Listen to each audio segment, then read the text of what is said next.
The walls of time are breaking down. You need to listen.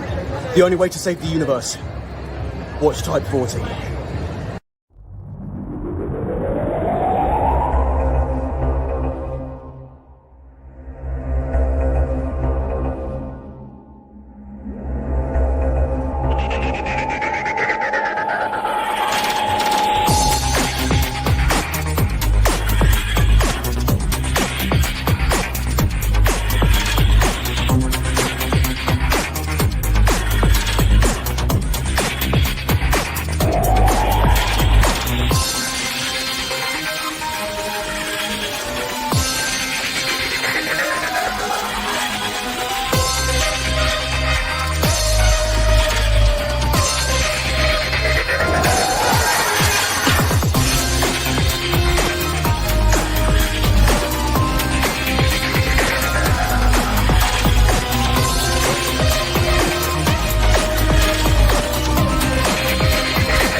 Hey, it's time for Type 40 Live, your live stream Doctor Who show, materializing once again here on the Spacebook channel, whatever time stream or time zone you're joining us from. Welcome. Yeah, this is Type 40 Live, hitting your screen in real time with our brand of inter and extra dimensional content and conversation here on YouTube and Facebook and across all major podcatchers too. Yeah, it's talk about the world's longest running best loved sci-fi and fantasy series, Doctor Who. Yeah, not Star Trek Picard. Although I've had a brilliant time with that the last few weeks. And the whole Who-universe around it, both on and off screen. As always, in front of a live chat full of friends, fans and companions just like you. Thanks for watching. Thanks for listening. It's cool to be back after that Easter break for the second half of our sixth, get it right, Hadley, sixth season. It's great to have you back too. Crash down on a beanbag. Yeah, flick on the lava lamp and groove out. I'm Dan Hadley, Birmingham's king of the geeks, and whoever you are, we'll find out all about you in a couple of minutes. Just make yourselves comfortable and relax as I bring on my playmates on this edition of the show and get stuck into all the good stuff. Loads of Doctor Who things have been happening over particularly the last 7 days or so. We're going to get into it, as much of it as we possibly can here on this edition of Type 40 Live. Hold tight. Please like the video now. Subscribe to the channel. Check you're still subscribed and hit the cloister bell to get all the notifications about what we're doing next and when, and maybe you'll get some idea as to why. I don't know. If you find out why, you can tell us. See, it all moves in cycles, doesn't it? Okay, let's get into the console room first, shall we? Let's make ourselves nice and comfy in the warm glow of the 2020 console room and bring in the gang. Who's first? Who's here with me now? Where are two? I have him. In fact, he looks like he's pondering something. Who knows what we're going to get stuck into with the one, the only, the writer, the director, and big old mega geek, Ian David Diaz. Hello. Hello, mate. You okay? Yeah, I'm all right. How's life with you? Not too bad, mate. Not too bad. Had a nice break for Easter. How about you? It was great. My Easter's always good. Family comes, wreck my house, and then they go away. So there you go. Still finding little bits of silver paper in the carpet and little triangular chocolate chunks. That's right. Yeah. Yeah. They don't have carpets in the console room, do they? It's not like the Enterprise D. No, yeah, they don't. I really don't like that design at all. It's like it's designed by a 12-year-old, isn't it? This design. Oh, see, I brought you on first because I thought you being a big Matt Smith fan that you I do like this one. But I don't like this design for the TARDIS at all. It's horrible. It's just horrible. Because you don't like the David Tennant, Chris Eccleston one either, do you? Nope. Oh, blimey! There's no pleasing him. There's no pleasing him. Is the Charlotte? Oh, it's Ian. Of course not. Hello, Charlotte Shields, back on the show, everybody. Welcome back. Yeah, and as people can tell, I haven't got my Sky Sports headphones. No. So she's mostly back, yeah. So how's it been? How was your Easter? Good? Good, it's just to have a couple of weeks off just to recharge. because certain kids are doing my head in. So it was nice just to have that little break. Yeah, now you've got us doing your head in for the next couple of hours.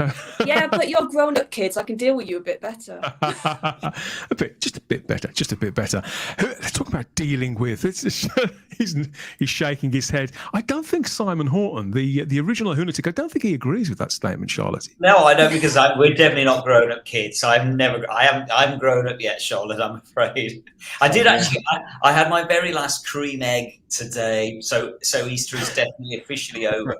You know, when they've just got to that stage where they're just beginning to drive in the middle, and they're losing the gooiness in the middle of them. They're just not secure. You did well. You did well to make them last.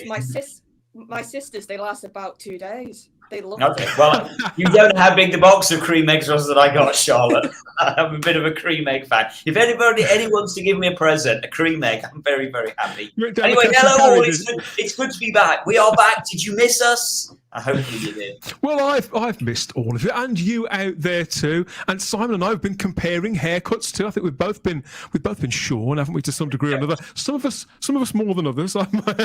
Mine's gone almost down to the skin there, but it's very trendy now. It's very skin fade. That's what it's called, isn't it? Now skin fade. Is that what it's called? Yeah, that's the trendy word that the young people use. The young people. I'll take your word for it. Yeah, good stuff. So we've done hair already. We'll get stuck into food in a moment. But I want to bring on our mate from, I think he's only just woken up, but the sunlight, he's bathed in sunlight at the moment. So it means the dawn has broken in Tasmania and we can be joined by...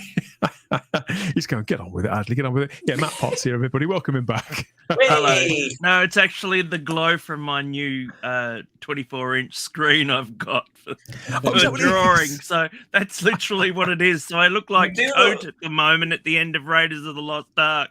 You do look like your face is fire. That's what it looks like. It looks like a fire. It's going to melt in a minute. Well, it's good to see you whilst you're here. Anyway, so where do you stand on this console room then, Matt? We were talking about it earlier on, and Ian surprised me. He doesn't like this one. That's not like him at all, is it? Where are you with this? I've never been a fan of Orange, and for some reason, the entire series of Doctor Who, the new series, has been Orange. When they regenerate, they turn into orange. I want a different color scheme, please. I agree. Do you think someone's got a deal going, like a product placement thing with Jaffa Cakes or something like that? That's what that could be. I've got to try one of those, don't I? I was going to say, go on, sorry, Charlotte. Considering the shape, it's more deal with Terry's chocolate orange, isn't it? You'd think. I did see somebody on Facebook today, I can't possibly say who it was, did actually say that the new Doctor looks a bit like a Jaffa cake with the brown and the orange, the brown suit and the orange jumper. Well, you talk about Orange. I think Orange is definitely invading Doctor Who in one way or another, and we'll get stuck into some of the news in a couple of minutes. We were having such a good time. It was so close to be back. Was that Mr. Spock? Don't get jinxed. But yes, somebody else is back. We've got this brand new picture of the 14th Doctor. He does look like a David Tennant there playing the 14th incarnation of Doctor Who, our childhood hero. So there he is. It looks a little bit to me like he's left something in there and he's not going to flush it. And whoever's in next is going to have the shock of their life with the old King Kong's finger there. What do you make of that then? Is that actually a new photo? Every one of these photos of David Tennant looks exactly the same. Is that genuinely a new photo? It was for they released this for his birthday. Yeah, you must have missed it, Simon. A little bit different, just a little bit different. I was going to say, he's had a bit of work done. I was going to say, I think this is the first one we've seen official with him near TARDIS. Is it? Oh, okay. Oh, okay. Street. Okay, maybe that's it. Matt, did you say he's had a bit of work done, or the TARDIS has? Yeah, no, he has. You can tell he's got a bit of. Yeah, I don't know. You can just tell he's had a bit of a nip and a tuck somewhere. Oh well, there's the first shocker of the stream. If you have any inside information on whether or not the 14th Doctor there, Mr. David Tennant, may have had a nip or a tuck, then please let us know in the live chat. But should we go and see who's joined us here so far? We've got lots of people, lots of messages and little comments and things to get into. So let's go and see what they're all saying about all of this nonsense over there. I've got the wrong show there. I'm sure that's from R2D2, isn't it? It's the sound that no, I won't, not more toilet humour. It's far too early in the shift, Hadley. Pull yourself together. Who's here first? We have Crimpling Doubloon in there with your hoist shipmates. He's dropped anchor again and is joining us right from the get-go. That he was here before we were. I do love it when people do that. Garbage is here too. Hello, one and all. Glad you're back. It makes my week, Thank you, Charlotte. It makes our week to know that we make your week. So Yes. everybody loves everybody. Julian Raxel's here too. Good evening, everyone. I hope you're well. Are you well, Matt? That's the question. I'm good. He's good. That was a very confident good. Very cool. That was very cool, calm and collected, that was. Hail chat. Happy Friday Eve, Man. says Kelly. Is it Friday? Hold on, have I got the wrong day? No, Friday Eve. Oh, I see. Oh, I see what you did there. Oh, You see. Friday here. Kelly. I thought Kelly was doing some time traveling there as well. Evening Spacebookers, welcome back. Welcome back to you, Darren. Good to see Darren zone in. And so you've got who else is here? Peter Harrington. Guess lots and lots for the same.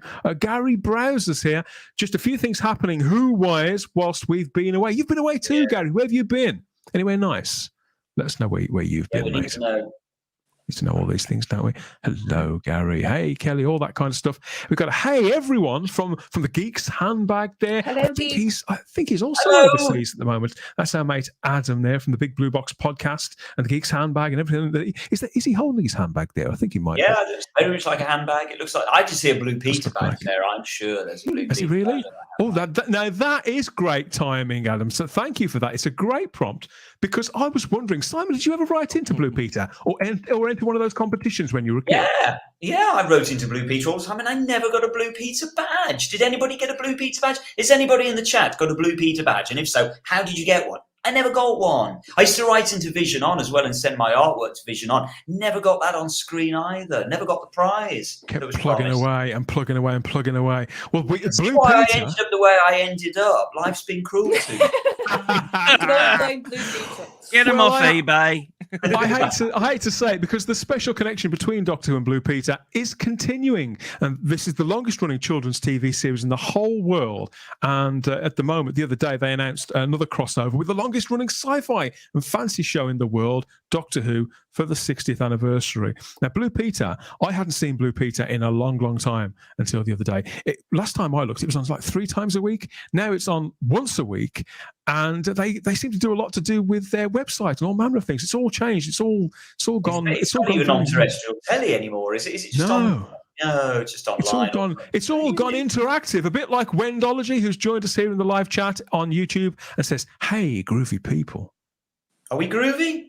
I'm gonna. We'll go with that. We are tonight, buddy. We are tonight. Alec. The Time Muddler says, "Evening, everyone." The Time Muddler makes it on time. Well done. He does. He or she does. Or she. Or they. Tune from Richard Brooks. And who else? We've got one from you there, Simon. One from you. Oh, that's me. That was me. That's definitely you. That's definitely me. We are back. Another haircut, yeah. The Geeks handbag says, cracking theme. You're absolutely right. This is the Type 40 Live theme tune. It's the very best theme tune in all of Doctor Who podcasting, courtesy of our mate Ed there from Ordred Audio. So, yeah, that's something that people always mention. Got lots of tune and all that kind of stuff in the live chat. Who else is here? Yeah, it's filling up. We've got Jack Thursby's here as well. Good evening, Fold. Very Victorian, isn't it? And a hey guys from Vanessa too, from Vanessa Law. Hi, Vanessa. Shush Bitchards. Good God, I can barely say that when I'm sober. Let alone if I was drunk. A clap of the hands. That's good to see too. I know who that is. Of course I do. And John Pork's here too. He wouldn't turn his snout up. That's another show entirely. I'm going to say this. I'm sorry. We have the best usernames in our chat. We do, don't we? Some pretty ones. Yeah, John Pork. Jinx Monsoon says, "Oh, I'll have some of that." Well, I think it's probably not John's given name, but if we're wrong, John, and it is your real name, and we're cruelly taking we salute you. That's not his real face. That's for sure. Somebody, John Pork. I don't believe some of the messages we've got in here. I don't know. We've got one from Jordan Lee that I don't even understand. But Jordan, it's good to have you here. Whatever that is you're talking about, it's not really our wheelhouse, but somebody out there may be able to get an answer to you on that. I don't know. Yeah, so keep it coming, everybody. Scottish Davros and friends. It was going so well. Mouth getting together. Scottish Davros and friends wrestled with pop culture, and they drop in to say hello to Dan, Simon, Ian, and the coolest chick. Okay. We really are. We're really behind the 60s lingo, aren't we? The coolest chick in the Doctor Who fandom, my co-host and therapist, Charlotte. Yes, I am, Daniel. And Simon Ashley says there's no shag piles in the TARDIS. Well, Rude. That's, yeah, I could take that anyway. It's a really dangerous comment to drop on a show like this. Okay, thank you, everybody, for hitting us with these comments. Yeah, fade haircut. Yeah, it's quite right. So is that what it's called? Keep them coming. It looks like it. Keep them coming. We want some more on everything we've got to talk about tonight, including Blue Peter. So yeah, they're doing this. This is what they call traditionally a Blue Peter make. They did on screen the other day. Now I caught this. It's up on the iPlayer if you want to watch it. But they did. They got two kids in the studio. Simon, you wouldn't believe what they've done to Blue Peter. It's like a halfway house between what Blue Peter used to be and something like the Word or the Tube back in the day. So they fill the studio with kids now. There's kids bloody everywhere, and the presenters who all look, well, somewhat, I mean, they've always been a touch hyperactive, but this lot, they look like they've been out raving. Are those the presenters? Those are the presenters. So they got them in the studio. Not Sarah Green, is it? It's not definitely not. But they got a couple of kids in, and they did a Blue Peter make. They took a juice box and they cut that up and they turned it into a TARDIS. And these two kids looked completely bewildered. And the presenter was like talking really, really fast, as if they just got to get it out of the way. It was quite an experience to see what's become of Blue Peter. Did you watch Blue Peter when you were a kid, Charlotte? Oh yeah, I even entered. Do you know when they did the famous "you can enter a monster"? And did you? Yeah, I entered into that. Wow. As a kid. I didn't even get to the first round of anything. I was rubbish, but I entered. Yeah, Good so for I used you. to watch it. Is this the sort of thing you've... Because Blue Peter started in 1958. 1950. Wow. So, yeah, I did try and enter various competitions. How about you, Ian? Did you ever try and write into Blue Peter? Or Nope, because I was watching something else. Magpie Kid. Yeah, It's a bit sexy, wasn't it? Obviously, Blue Peter wasn't. I mean, working class kids never used to watch Blue Peter. We couldn't connect with it, but that's the way it goes. You just fancy Jenny Hanley. Exactly. Well,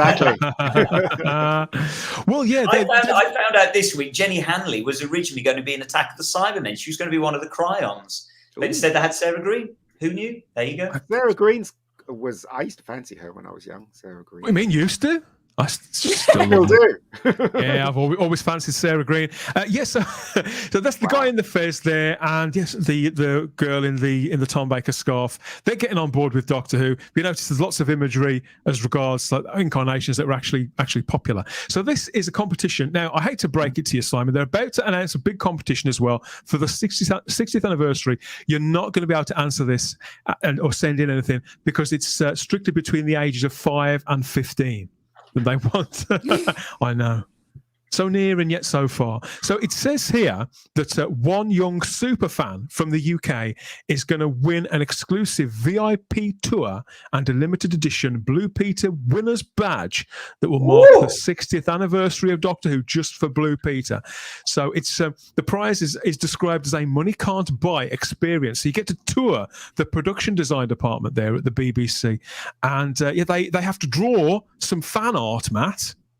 I always used to like the arty competitions. I bet you did as an arty kid. Did you enter arty competitions like this on TV in your country? Your mic's off. Hello? No, we've definitely lost Matt. No. Can't hear him. Okay. The lips are moving, but there's nothing coming out, mate. Well, yeah. There we are. There we go. There we go. Hello. Yes. Marvel Comics, and also computer magazines also had fan art things too. So you used to have like Mario ripping off Sonic's head or something like that. That was very popular back in the day. So I did a few things. These two are ahead of Blue Peter. They're two of, I think there's 4 presenters, but the show's only on once a week. What do they actually identify as?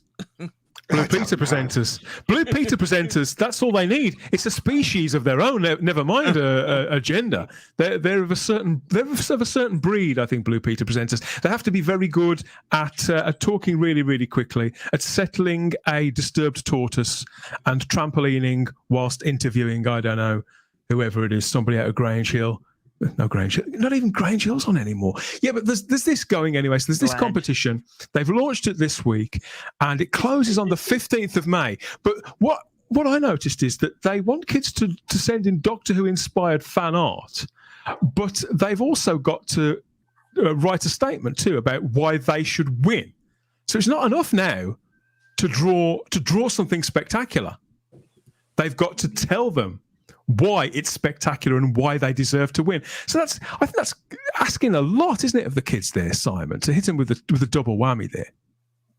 Well, I don't know. I think you may be being it. Surely they can manage to string 3 or 4 words together to say. I would have thought they can cope with it. Surely, no. I think it's reasonable enough. We're not asking a lot, are they? What have they actually got to do? Draw a picture and write a few words? Just draw a picture and say, give a little statement of why they think they should win. So I thought that was really smart. When we used to enter competitions back in the day, you always used to have to enter the tiebreaker question, didn't you? I love polo mints because or whatever it was that you were entering into. So yeah, it's a tiebreaker. Fair enough. So I got a little bit, I don't mind telling you, I got a little bit nostalgic looking at that and seeing that Blue Peter competitions and Doctor Who connecting again, because I used to love it whenever Doctor Who popped up on Blue Peter when I was a kid. It used to kind of make my week a little bit. I'd always make sure I was watching that particular one. And whilst this was very high energy compared to the show that I remember when I was little, I don't know. It was just quite sweet, just the bit that I saw. So I hope we get some entertaining pictures and some new budding artists that come through there, Matt, because obviously now I would imagine that they can contribute digital art as well as traditional art. It'd be wide open, wouldn't it? Yeah, well, that's all they do now, isn't it? Look at computer screens and that. So I'd be surprised if they can do anything with their hands, So yeah, well, I'm jealous. we have an answer here from the Geeks handbag. There's no less than 3 Blue Peter badges on my handbag. So what did you win them for, though, Adam? That's what we need to know. You don't need 3. Send 1 to me. Yeah, Simon's now really jealous. I need a Blue Peter badge. Crimpling Doubloon's got a Tufty Club badge. What was that, Ian? What was that? What was the Tufty Club? Tufty Club. Oh, come on. Tufty the squirrel. Yeah, he helped you cross the road before the Green Cross Code, man. Before He was like a puppet, wasn't he? Yeah, a beautiful, gorgeous little Tufty the squirrel, and he had a little mate who got ran over, I think, when he tried. Oh, I see. Splatted. Yeah, somebody had to take one for the team in those old adverts, didn't they? Something unpleasant always happened to somebody. Yeah. Somebody didn't come out in one piece. Always, somebody didn't come out in one piece. Digbury Strawbridge says, evening Spacebook, evening panel, evening lovely people in the chat, lots of evenings to go around, and Who Fan Dan's there with an evening or man, a few words. And we've got to say, Dan, we have royalty in the chat this evening. We've got Natasha Aquileos in the chat. Oh, where are you? I've got some comments. Welcome, Natasha. She's in the chat. She's there. Around about where did she join us? 8:20 with a hello, lovelies. I'm looking for Natasha Aquileos. It's great to have you on board, Tash. Brilliant. Good to see you, Tasha. You've got some more. Yeah. Apparently, the 3 Blue Peter badges on the Geeks handbag. He only won one of them. He bought the other 2. At least he's honest. You can send me one. You only need the one you won. I'm not letting this one go. Can we see Charlotte's Monster? Says Digby Strawbridge. Oh, I haven't saved it. I sent it off. It was like some like dragon thing, because that's all I drew when I was a kid. I just was obsessed. So it was some sort of dragon from my memory. When if you root it out, I don't know if we believe her or not, there, Ian, but maybe you root it out. See if you can find. Blue Peter, my God, couldn't stand Blue Peter at all. It's a little plummy for you, isn't it, for your tastes? Yeah. Aidan's here. Ian, he says, hi, guys. I was late because I was setting up my new phone. We should have got it yesterday, Rubbish shouldn't you, Aidan? excuse. God. That's all right. At least he's here. At least it's here. And you've got hello, lovelies there from Natasha. There she is. Woo! It's great to have you on board. We're going to be plugging that to everybody out there. If you haven't watched it yet, we did a brilliant podcast interview with Natasha a few weeks back. Are we allowed to say it was brilliant? Well, she was brilliant. We were okay. That's what I mean. It was brilliant. She was brilliant. And it's just a joy and so it's great to have you on board, Tash. Cliff Maxwell says, we in the US didn't get anything like Blue Peter. We had kids-based shows similar to it, but they never referenced other popular TV shows at all. They stayed in their little bubble there. That doesn't sound like much fun, does it? Does it, Matt? It sounds, no. Oh, we had Play School and we had the Curiosity Show, which was pretty much it's sort of similar. We never got any bloody badges though. Shush, bitches. God, that's going to be terrible to say. Shush says, did you hear the woman accidentally call the TARDIS juice box art awful? No, I didn't. But that's the kind of thing that happens on live TV, isn't it? I've seen things like that happen with Blue Peter before. I tell you what, I did see. They got a little boy and a little girl together to do this make, because this is the BBC, so everything's got to be sort of equitable there. So they got the little boy and the little girl stood next to one another, and they were talking them through this make. And the boy had the fez on and the bow tie, Ian, full Matt Smith regalia, all top to toe, and the little girl was dressed as Jodie Whittaker's doctor. I use that word very, very loosely, as the Jodie Whittaker character. And so she was in her costume. And so the presenter went over with the mic and said, hello, both, who's your favourite doctor? Went to the lad, and predictably he says, well, Matt Smith, right away. Went to the little girl, and she said, Matt Smith, just as quickly. Good on you, girl. It was pretty funny. It was pretty funny. We do have Blue Peter to thank for the absorbal That's the competition I entered. Yeah, that was the one. Yeah, we absolutely do. And yes, well, whatever you sent in, Charlotte, it must have been better than the absorbal. That's all I'll say. It was the effects budget; they couldn't afford it. Anybody else who won a Blue Peter badge or a Tufty Club badge, let us know in the live chat. We're all ears about all that. I won a photo of the Tufty Club badge. I didn't even know a Tufty Club existed. So we do need a photo. Please send us a photo of this. This could be a life-changing moment. According to Crimpling Doubloon, Bernard Cribbins voiced Tufty. He did. Road safety adverts. He did. Willie Weasel and got run over by the ice cream van. That's it. I knew there was something. I remember it. Willie Weasel, really? Teaching kids were really mean in those days, weren't they? Killing people and stuff. It's too early. Would you like to see my Willie Weasel? Oh, God. Matt, he was a right evil little devil. I tell you that Willie Weasel. He was a really nasty piece of work. He deserved to get run over by the ice cream. I'm sure he stole Tufty's ice cream. I'm sure he did. Willie Weasel was a wrong un. Can we at least keep it an hour before we go into the double entendres? At least give me some chance of holding some decorum. Yeah, so that's the Blue Peter stuff. If you are going to try and enter, remember, if you want to enter that competition, you have to fake your age. So tell them you're either somewhere between 5 and 15. Listen, I've literally last weekend I was 55. So if I take those numbers, I can turn myself into 5. Surely I can just drop a 5 and enter.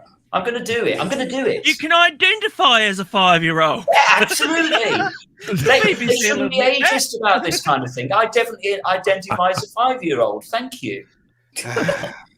Well, happy belated birthday, Simon. Happy belated birthday to you too, Dan, which was last week as well. Yeah, we had 2 days with each other, you and I. We were, and I have to show you what my son bought me as a present here. He got me these. He bought me these. I'm going to get there. So that's 2 packets of Battles in Time cards, unopened, everybody, from back in the mid-noughties. And God, I used to collect those. You can hear the rustling. You can hear the rustling of the packets there. So he was very Yeah, he was very pleased with this. So when they were little, my kids, they collected all of these, and it was. He said it was a blast down memory lane. He went in some collectible shop and saw those, and thought they'd be perfect for me. So. A grown man, yes. Quite right. Absolutely lovely. But yeah, so we've both had birthdays, but we're back and refreshed, and another year older piece. But yeah, David Tennant also had a birthday while we were away. He turned 52 on the 18th of April. David Bradley, he was 81 on the 17th, and Peter Capaldi, he turned 65 on the 14th. So there's a big chunk of Doctor Who birthdays there. But, we missed all these. We missed them because we were on our break. We didn't get to do them in the diary. No, we didn't. But we obviously will be focusing on all the Doctors to some degree or another during the anniversary year. People may be pleased to learn. So yeah. So Tennant's got another year on the clock there, but there was also this picture that was, I think it was not tweeted out, it was Instagram from his wife Georgia Tennant. She put this out, and of course her caption mentioned the birthday cake there, but putting a picture like this out in the world, what are people going to notice? They're not going to notice the cake. This is Doctor Who fans we're talking about. People were all over the fact that David Tennant is back in costume there as the 14th Doctor in the coat with all the product in his hair. Well, he's been just filming. Looks like an old man now. The old man hairstyle. What's that all about? Why did he just leave his hair alone? What that? Anyway, carry on. I think something about Mary. Yeah. Well, believe it or not, it's been nearly a year since they started filming David Tennant and Catherine Tate in Camden, all that original footage. So his hair, he's been and done several jobs in between then and now. But of course, it sort of gave the game away, really, that he is filming something to do with Doctor Who right now. And it turns out that it's a promo thing for Fortnite, which has been spoken about a few times. Now, Fortnite is a massive, massive deal in the gaming world, isn't it? It's like an online gaming platform, indeed. Charlotte, that everybody can go on online, like one of those sort of worlds within worlds kind of thing. Yeah, it's like you have servers and you log on and you sort of play your games in With that way, and it's basically all the kids. They play it. You see it everywhere. I don't know what you're talking about. They're socialising now. Well, you're going to be even more confused now, Simon, because we've got some video here of David Tennant, and this was him. Whilst he was doing that recording, he also turned in an extra performance as the Doctor here, and this was to Merthyr Tydfil Rugby Club. I think they must have had a good win or something. Check this out. And the boys playing at Cardiff Arms Park for Merthyr. This is amazing stuff. I'm very excited. I'm giving you all good vibes from all over the time vortex. I send you lots of Time Lord energy. Knock it out of the park. Very proud of you. Go, go, go! Okay. Yep. Yeah, he's doing the whole Time Lord thing, lots of hand acting and all that kind of thing. And people got very, very excited. People who are really into Fortnite. And initially people assumed because Tennant was back in costume and he might be filming some extra footage for the 60th anniversary. But a little bit of detective work can pull all this into line. It does seem that it's connected with Fortnite. And we talked a little bit about this quite a while ago. So this was the promo artwork that we had. Where was that? So yeah, that was this. I think it was over a year ago now. So the Fortnite artwork came out, and it's sort of very reminiscent of the 12th Doctor stuff. I don't really understand what Fortnite's all about, but apparently they've got for the 60th anniversary later this year, they're going to be holding a 2-week event. Charlotte, does that make sense to you? A Fortnite event, and there's going to be unique rewards and features. This is for those who are really deep into this stuff. And it does seem like it's going to tie into the 60th anniversary because Beep the Meep looks like it's going to be part of it. So we're not going to get confirmation of this for a while yet. But does that interest you, Charlotte? Do you play this? See, I like my games, but I like games with stories and like proper RPG type games, and this is no story. It's just you go, you sort of it's hard to explain. It's like it's a really game with no story. You just do it for the fun of it.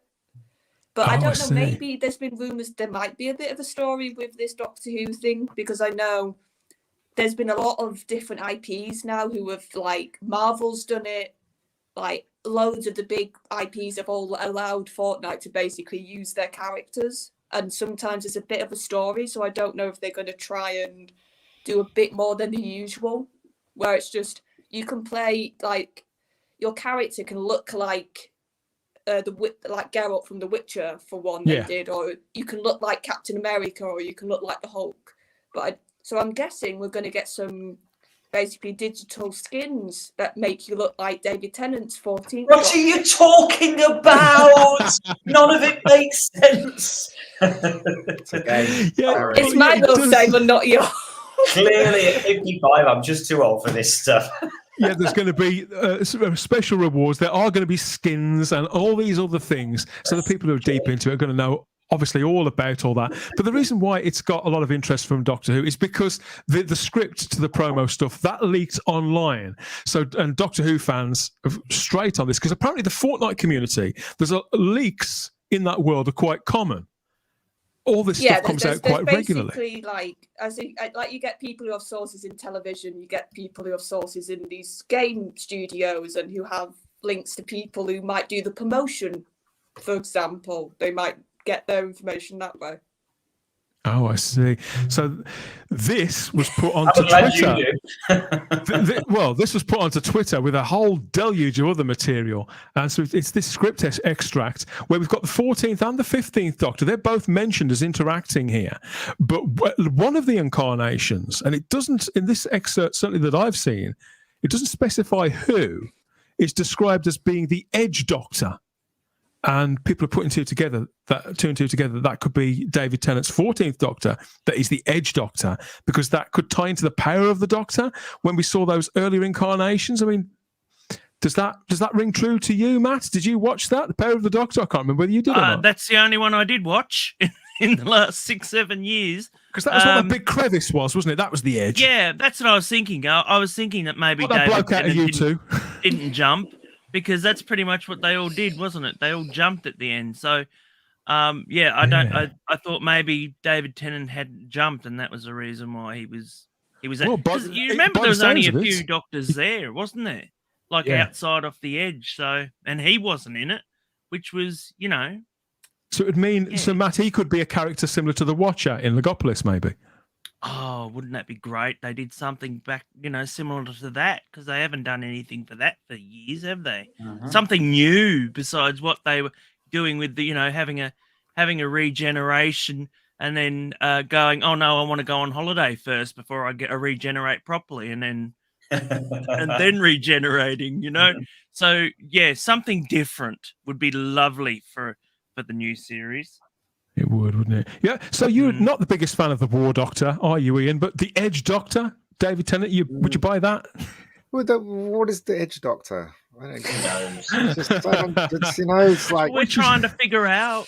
We're trying to get to the bottom of it here. We're trying to get to the bottom of it. I mean, it could be a lot worse. Let's be honest. We don't know who's going to turn up yet in the anniversary, and who knows? I mean, this is some fan art courtesy of Shay Prod over on Twitter, speculating that do something better with your time.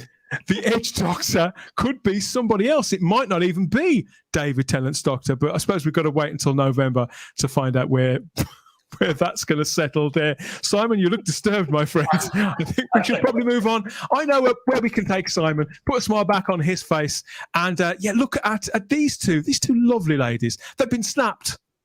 Not papped. They've been snapped. So this is Sophie Aldred. She shared these pictures over her social media. This is Sophie Aldred, of course, from Freema Agyeman, who played Ace and Martha Jones, respectively. Great Doctor Who companions from the past.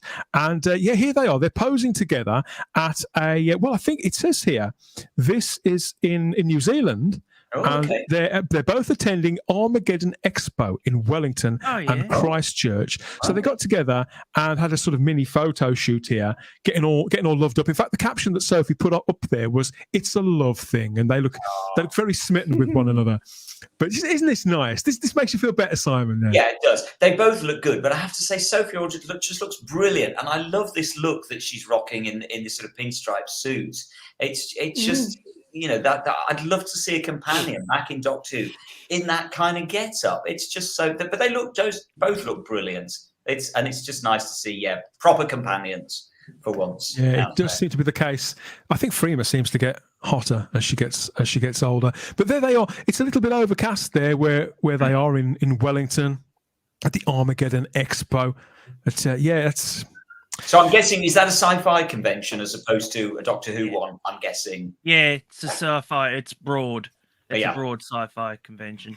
I know that Sophie was in Australia recently, like last week, literally last weekend, for a similar thing in Queensland. So with our friends Dwayne and Philip from the Sirens of Audio, they've got her and Janet. They're going all over the place. I can't. Oh well, Janet was here last week. Janet was here last week. Unfortunately, I couldn't go, but she was in my town last week. She's doing a tour, working holiday, I guess is what you can call it. So hopefully she's not doing a theatre tour or anything, isn't she? She's just it was a Q&A. Okay. So they had small Q&As with signings and talks, weren't they? Yeah. Yeah. So hopefully, she's declared that for a tax. So you never know. She was pictured with a wombat as well. So she was doing other things besides that. Legally, is that legal? I don't know. It just sounds very if you go to an animal park, yes, okay. You just can't pick one up the road. Vanessa takes exception there to your comment, I think, about David Tennant. Looks like he's had some work done. Vanessa says David is still attractive, but he's not a spring chicken. Give the guy a break. But you've been told by Vanessa. He's only 4 years older than me, and my skin is beautiful. Gary Browser said earlier on in the chat that he just couldn't stop looking at David's hair. It's just mesmerising, and it is that hair in that video you played. I'm jealous. Its own that hair. It needs its own. I think this hair makes him look older. That's the problem, you see. If they didn't give him that stupid hairstyle, he'll look a bit younger, in my opinion. Dyed, Ian. Is it? Well, no. Yes. It just looks stupid. It just makes him look older for some reason. I don't know why. I know what you mean. Do you think people are better sticking with their natural hair colouring? Yeah, exactly. I mean, when he first appeared as the Doctor, and when he was going forward, his hair wasn't exaggerated like that at all. Yes, he had a bit of a quiff, but they've literally exaggerated, and they does look. This is a different Doctor, though. It's a different Doctor. It doesn't matter. He looks stupid. He looks like a caricature. The hair looks like a caricature of itself. Okay. Is what? Yeah. He actually reminds me of that, that animated special that they did in the 3D animated special they did with him. It looks very much like that. Yeah, it does. We've got some great comments in the chat here. Lots of puns coming. The Edge Doctor sounds like a tree surgeon. Says crimpling to blue. Probably is. It's a good one. Be surprised. Edge Doctor, according to Richard Brooks, I couldn't possibly comment. He says it sounds very rude indeed. You've come to the wrong show, Richard. Do you think that we sit here peddling double entendres week after week after? We're clean here. Some of us are. I agree with you, Ian. I think people do, generally speaking, look far better with their natural hair colour. Yeah. And so you're going to love this. This one's just for you. I know that she was and probably is still your pin-up. Here is another pic of Doctor Who Legends United with we've got Louise Jameson there, with Christopher Eccleston, whose haircut is even more severe than mine. He's going bald, isn't he? So yeah, he looks like Bert. Bert out of Bert and Ernie. We love you, Chris, but we love you, Chris. He's not wrong, is he? So this is. I can't unsee this now. Okay, so this is a picture from Big Finish, and Chris Eccleston's back as the Doctor in this new box set. 3 new audio dramas that they've got Louise Jameson in there. She's not playing Leela, she's playing somebody else. Somebody called. I'm going to mispronounce this and it's going to sound rude. It's no way I'm going for that. So Louise is in this playing a new character, and apparently they were quite smitten with one another again, just like with Sophie and Freema. We've got a quote from Louise, and she said, "This has been an absolute joy and a privilege to work with Christopher Eccleston. I'm a bit of a fangirl." And Chris Eccleston, he chipped in and said, "Well, I'm a bit of a fanboy. It's been lovely." And we've got a wonderful director who's good at matching people. And they look like they're going on Strictly there, whatever they're. I don't know what kind of. I've just seen the typo that Peter Harrington's put in the chat at 8:45. It's brilliant. Go and have a look at it. I'm just chuckling away. Is it obscene? Am I going to be? No, it's not, Peter. Am I going to be able to? Love you. Am I likely? I'm not laughing at you. I'm laughing with you. Am I going to be able to get through it? Yes, I thought this was rather sweet, Ian, because you're partial to Louise Jameson, aren't you? Yeah. She even looks good now. I mean, She looks fantastic now. Yeah, she really does. She's aging very, very well. She hasn't been off TV either. No. She's been constantly on TV, whatever show on BBC, whatever. She's a BBC woman, of course. Quite right too. Yeah, I always still think that she's somewhat underrated as an actress. Of course she is. She's kept on working, you're right, but nobody really sings her praises in the way that I feel she deserves it. She's just a jobbing actress. She just gets on with the job. Yeah. Brilliant. Love her. As I said, she's one of those working actresses, and also she's a BBC woman through and through, and she does a really good job. You say that, but she's in Emmerdale at the moment. Apparently, I think she's been in it for a yeah, little while. I know, but she's basically jumped ship, hasn't she? Because she needs more money, so she jumped ship. But yeah. Talking about jumping ship, I'm not sure where she is at the moment, but she has popped up in the live chat. We've got Shah there, the geeky rambler, who's had her hair done today or yesterday too. I think it's haircuts all round. So I hope to get Shah back on the show soon when she sobers up. I know she'll tell me off for that. Talking about Louise Jameson, I got the Omega Factor the other day, and I just found out she's in it. So it's brilliant. Have you not watched it yet, Max? I haven't seen. No, it's Region 2, so I have to get it on the Region 3 DVD. I can't wait. Did she do that after Doctor Who? Yeah, she did it. That was the next thing she did after Doctor Who, was the Omega Factor. And it's just brilliant. It's just a brilliant, brilliant series. Just the one series, and it begins and it ends, and there's no messing about. Just a brilliant piece of television. You'll enjoy it. I love it. Now, while we've been away, I've been catching up on other shows like Star Wars and Star Trek and all that other stuff. And so I saw this, and this is the Cyber Mandalorian. And we've got quite literally there a mashup bit of artwork. But rather than Grogu, the baby Yoda, in the basket there, Ian, they've put a little adipose there from... What is that? Oh, it's the floaty thing. Partners in Crime. Fat, yeah, the fat and all that rubbish, isn't it? That's clever.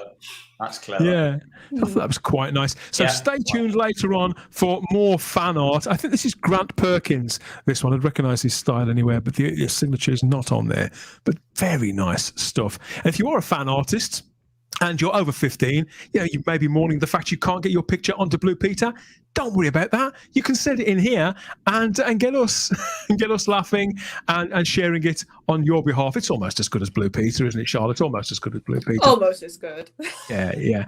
Why do we do it all? Well, we do it all just for the same reason that Grant creates his fan art, all for the love of Doctor Who. That's what brought us together here to go on and on about it for hours on end and enjoy the 60th anniversary all together here. Stay tuned for more as the show goes on. And whilst I'm at it, I want to remind you about the podcasts. Yeah, we've got Tasha in the live chat, and she's just one of the many people that we speak to on the Type 40 podcast that's out there across all major podcatchers. Here's a look at these are the most recent episodes. This is the one that's dropping in a few days' time, and they've all got video tracks too on the Spacebook YouTube channel. Of course, they have, but those reviews, previews, geek outs, and deep dives, they're coming at you there most weeks there across all major podcatchers. So wherever you want, Audible, Spotify, iTunes, all those places, go and get some extra Type 40 into your ears and into your life. And please don't forget to let us know what you think of all this. Like the video, subscribe to the channel, or like it now. How many likes? We haven't got enough likes. Like the video now, subscribe to the channel, check you're still subscribed, and hit the cloister bell to get all the notifications about what we're doing next and when. Okay, what next? I think, pour ourselves a drink, because there's more to get into as we look through the media and see what's been going on out there in Doctor Who land. Quite a lot as it goes.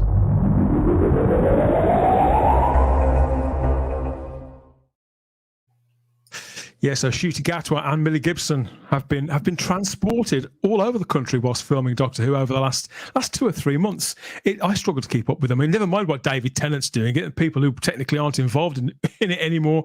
Just keeping up with the current cast is quite a feat in itself. They've been absolutely everywhere, along with guest stars Anita Dobson and Jinx Monsoon. They've all been out on the streets. God, that sounds... They've all been out and about, I should say, filming in Bristol and back in Cardiff.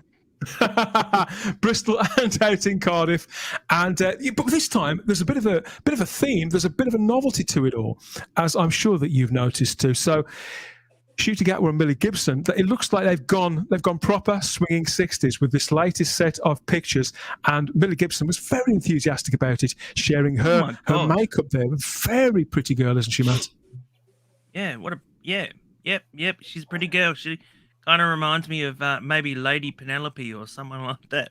She does actually look like she does actually look like a Jerry Anderson puppet there. I'm honest. She does. I'm sorry, but she looks brilliant, but it does look kind of fake. Yeah, almost. I think there may be a filter being used. Yeah, you suspect? But she looks. She's lovely. For Jerry Anderson, can you get a Jerry Anderson filter for you? And strings as well. I don't know. First, he says that. First, you accuse David Tennant of having had some work done, and then he's saying that Millie Gibson looks like. I never said that at all. Simon said that. Don't put words in my mouth. I just said she looked very much like. She does look stunning, though. I mean, that is it. Really is quite arresting. Lady Penelope. Oh yeah, she's right up there with Betty Rubble. You know. Yeah, I could go for that. Meta Whovians here as well. We've got more people rolling in. Good to see. I love her nails too. It looks amazing. I have to say, it does look quite stunning. Well, I love all this 60s stuff. I love the aesthetic of it. Everything from the 50s and the 60s, Charlotte. There's something about that time. I feel it's quite romanticised. Post-war Britain. It was probably horrible, but. Well, no, it was so distinctive as well. It's like you can instantly sort of gauge if anybody in costume in telly now goes back to that era. You can sort of go, oh, it's 60s or 70s, dependent on the clothes. And lots of miniskirts. And I was going to say, now, I think Millie, out of the two of the pictures I've seen of this 60s episode, I think Millie's the standout, honestly, because that dress, I'd agree. It screams the time period, but it's not too over the top. And they like filmed you said, in the same place as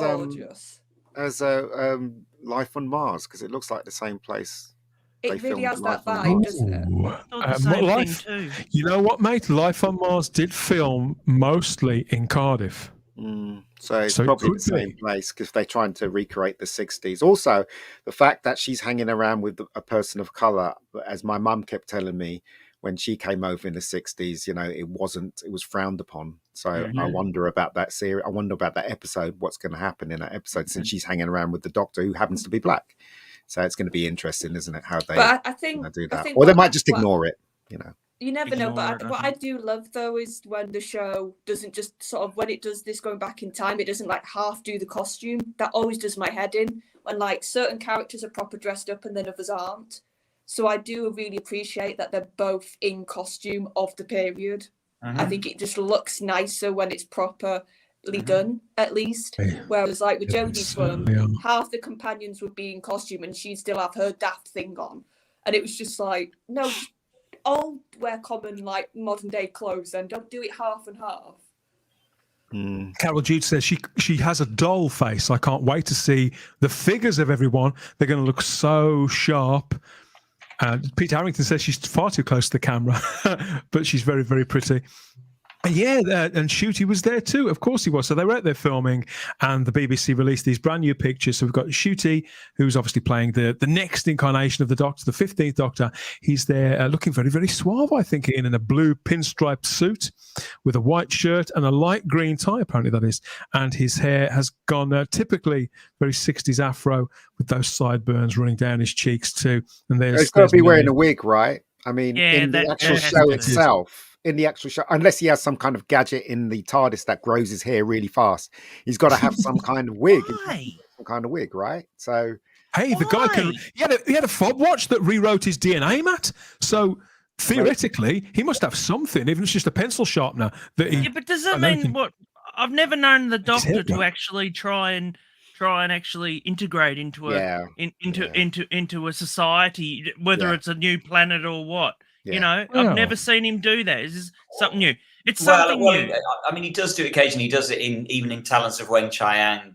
Oh yeah, but very So- very rarely. So isn't it is occasional. I mean, I have to be honest. I don't really get this anywhere because I always think of afros as sort of 70s rather than 60s. Me, yeah, Yeah. but you got to So- remember Hendrix. I just don't really get it, and I still can't understand why they're kind of buying in to every black cliche out there because it just feels like I don't know. It feels uncomfortable to me. I don't really get it. I don't understand. It's like what you they're trying said, though, to isn't do. it?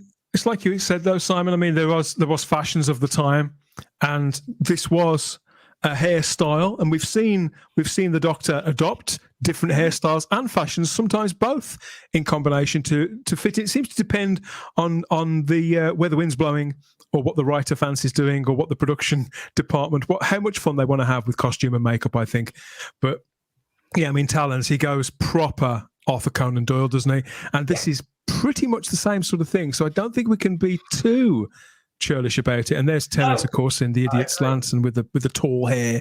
So it's not something I just don't think he fits into the 60s, but that's just me. Yeah, that's my point, I'm with Matt. Simon. I'm totally up for him doing it, but he just looks like he's stepped out of the 70s. I mean, Hendrix is the only one that I can think of that, used to have an afro like that, It's not. I think if you, I mean, as Charlotte has said, Millie just screams absolute 60s, but in a really She's classy, gorgeous. understated way. Whereas he looks like he's come from the fancy dress shop, and he's bought the cheap 60s suit that comes in one of those plastic. Has it been confirmed that it's the 60s or is it the 70s? Good point. It hasn't been confirmed, but I'd say her costume really does mean that it's the 60s. Her costume does smack of the 70s as well, but it might be the 60s. I don't know. No, I was going to say, didn't they Very say on the early caption on was the it Twitter? 60s? Didn't they say 60s? Because I know sure they that put a date. They did, yeah, they did. Life on Mars was set in the 70s, right? Yes. And where they're shooting is probably the same place where they shot Life on Mars. So maybe it's the 70s. I don't know. No, I think it's 60s. only I'm one sure on the street, Twitter isn't it? post, they said, like, welcome to the 60s, or they had some 60s, sort right. of caption. Okay. Yeah, so there's Millie Gibson in a black mini dress with white vintage collar. It looks like cream or off-white and matching cuffs. You sound like someone from the Oscars. And he's wearing white. Yeah, on the red carpet. Yeah. Yeah, so I genuinely, I think this is pretty lovely. I mean, obviously it's all a bit of a lark. It's playing dress up. And I think that's pretty fine when it comes to Doctor Who. But it does remind me of one person in particular from movies past. I think it's baby. I think it's more than a little Mike Myers in Austin Powers, but you know what? I love those films too, so that's absolutely fine by me, as long as it has some of the flavour. Does that mean you rip off Jinx Monsoon and say it's a man, dude? We can't say that on YouTube, mate. We just can't. So this could be. I think this could be a giggle. Obviously, this also looks like a Jinx Monsoon was there as well on location. So this could be a musical episode too. We're hearing Simon. So obviously Jinx Monsoon's in this. Now, I can't think of anything I'd enjoy less than a musical episode of Doctor Who right now. I personally don't think musical episodes. I don't think musical episodes work at all in most shows, apart from that episode of Buffy the Vampire Slayer. They didn't even work in Scooby-Doo. Do you remember when they used to get, who was it, the Pussycat Dolls or something or other? Josie and the Pussycats. They used to get in Scooby-Doo, and that used to drive me mad. That never used to work either. You're right, Dan. You can't do a musical episode. I suppose that whoever Jinx Monsoon is playing does look a little bit like a Scooby-Doo villain, doesn't it? Yeah, good point. Maybe they're going Scooby-Doo. Yeah. Could be. Or let's be fair. Like we were chatting, me and my mum, and she was like, "Oh, anything to do with Doctor Who?" And I was like, "Here's the latest casting," and I just showed her a picture with no context, and her response was hilarious. She just went, "God, that's a bit pantomime, isn't it?" Yeah, it is pantomime. It's also very Disney. It's actually very Disney. I mean, I hate to say this, but we have the Disney thing. Yeah, well, not only Hocus Pocus. I'm trying to think. It's The Little Mermaid. What's the name of the villainess in The Little Mermaid? Ursula. Ursula. It's, you know what I mean? So this is very, I can see that as an animated character. Well, he even talks like Ursula. If you hear him when he's actually introducing himself, he actually sounds like, you know how Ursula had that very deep voice. That is scary. We've got a no to musical episodes also from Wendology in the live chat there, and not a musical episode. Please no, adds Ian Gettings. On Buffy it worked because it was they played on the whole songs reveal secret thoughts thing, but it almost didn't work. I agree. It was very much on the cusp. Oh, I've seen a couple of good episodes of Batman that have been musical episodes, and they're pretty damn good. So, you know, there was a great episode of The Brave and the Bold animated series, wasn't there? That was musical. Music Meister, played by Neil Patrick Harris. It was fun. Oh, was it? It was fantastic. Yes. That was. Yeah, I'd forgotten all about that. Mm-hmm. Not agreed, Dan, says Meta Whovian. We've got some people want the musical episodes. Shah's with us. She says, no musical episodes, please. And so's Lord Thoth. No musical episodes ever. I think this sort of thing's nauseating, Ian. I actually like musicals, like movie musicals, proper musicals. Grease. I didn't like the Buffy musical thing. I thought that was terrible. But the only one that actually worked, you probably never heard of this show, was a show called Psych. They did a musical episode, and that was brilliant. yes, it was silly, that show. So it worked. Yeah, so that's the only time it worked. Every other show I've seen with musical in it, it's just like no. Because they can. Do you know what I mean? So we've got a Jinx Monsoon fan in the chat, Ian. Meta Whovian thinks that Jinx is cool. So each to their own. Yeah, each to their own. Well, Jinx Monsoon might be really, really cool, but just not in Doctor Who for me personally. But there we go. You know, each to their own. Yeah. Yeah. The Pussycat Dolls in Scooby Doo, says Shaw. Yeah, well, yeah, it's happened. But I it's think out there. it's what you said, Dan. It's such a fine line.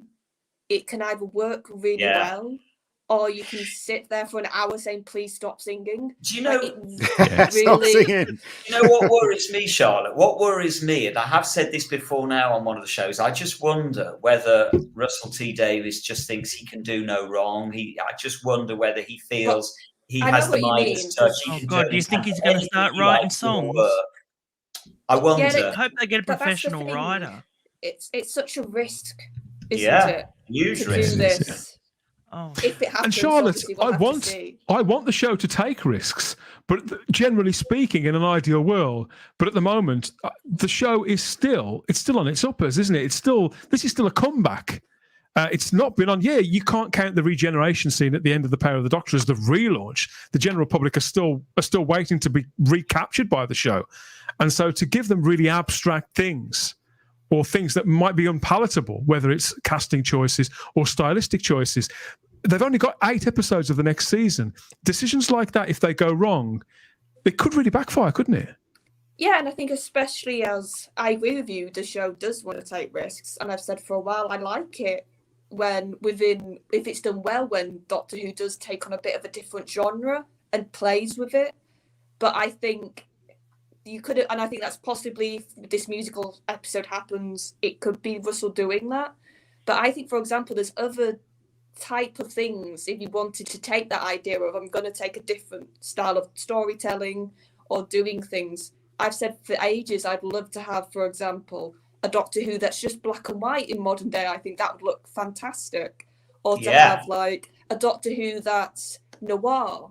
I think you can take other risks which are a bit less likely to backfire if they don't go down, if they're not done well. I see what you mean.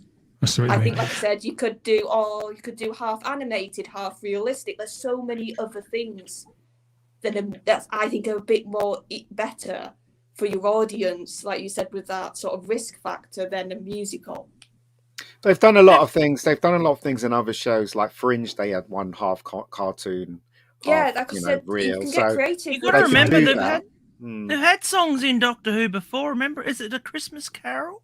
That one. That girl, that woman. Yeah, they've got that. So they've had songs just in it about before. Get away with stuff like that, can't they? I hate to say it, but I just want my Doctor Who back, and this doesn't look like Doctor Who to me. But that's just my opinion. Everybody knows it's my opinion, so. Obviously, though, Ian, I suppose. I would never have employed Jinx Monsoon based on what I've seen so far. I've got to be honest.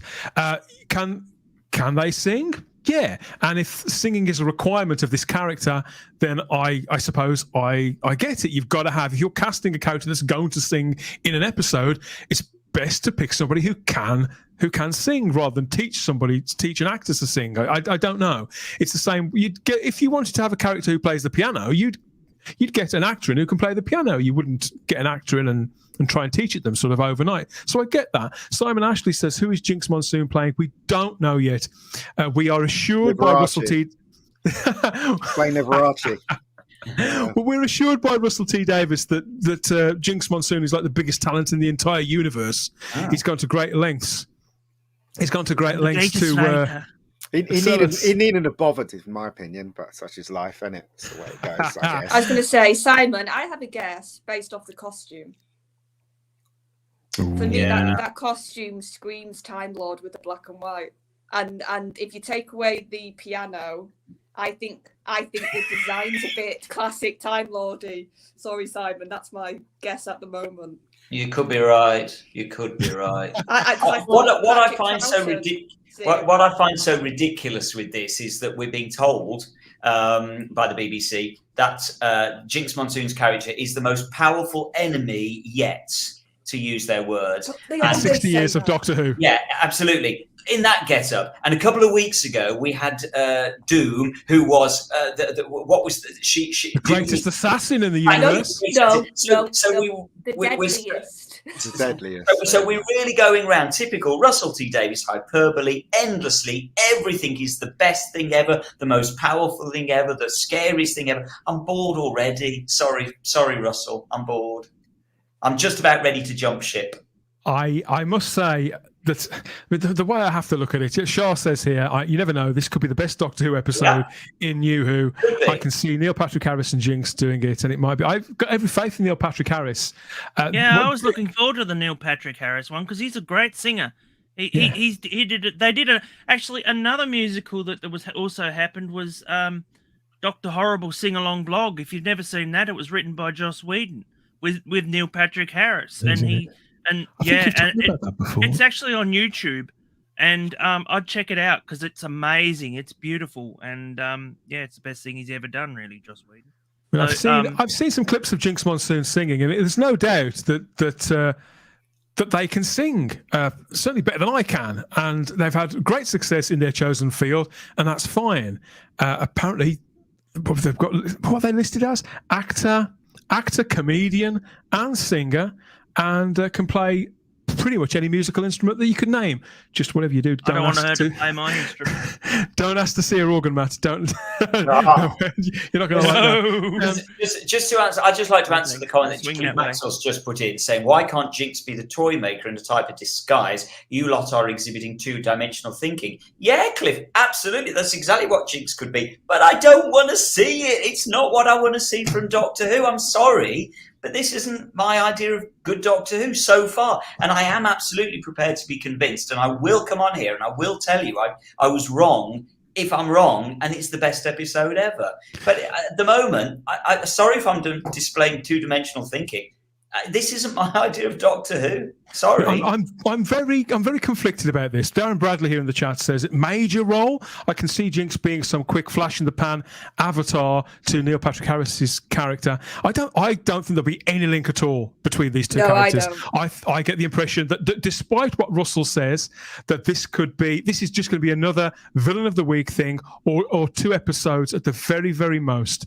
But why I'm torn about it is I agree with you. I think this doesn't look right for Doctor Who for me, Ian. It's not my Doctor Who, certainly. And I know things have got to change, but it just doesn't fit for me. Whereas these pics of Ncuti as the Doctor, this does look like the Doctor to me.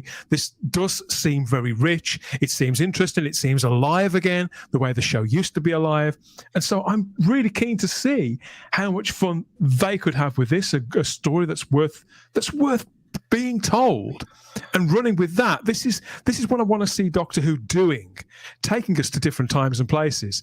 But yeah, with all these various trappings that Russell insists on bringing in, it's difficult to keep your frame when you've got to sort of wade through that kind of thing as well. We've got this wonderful image they put out as well the sort of 1960s-esque mix of the four there. And I love all this stuff. It's right up my street.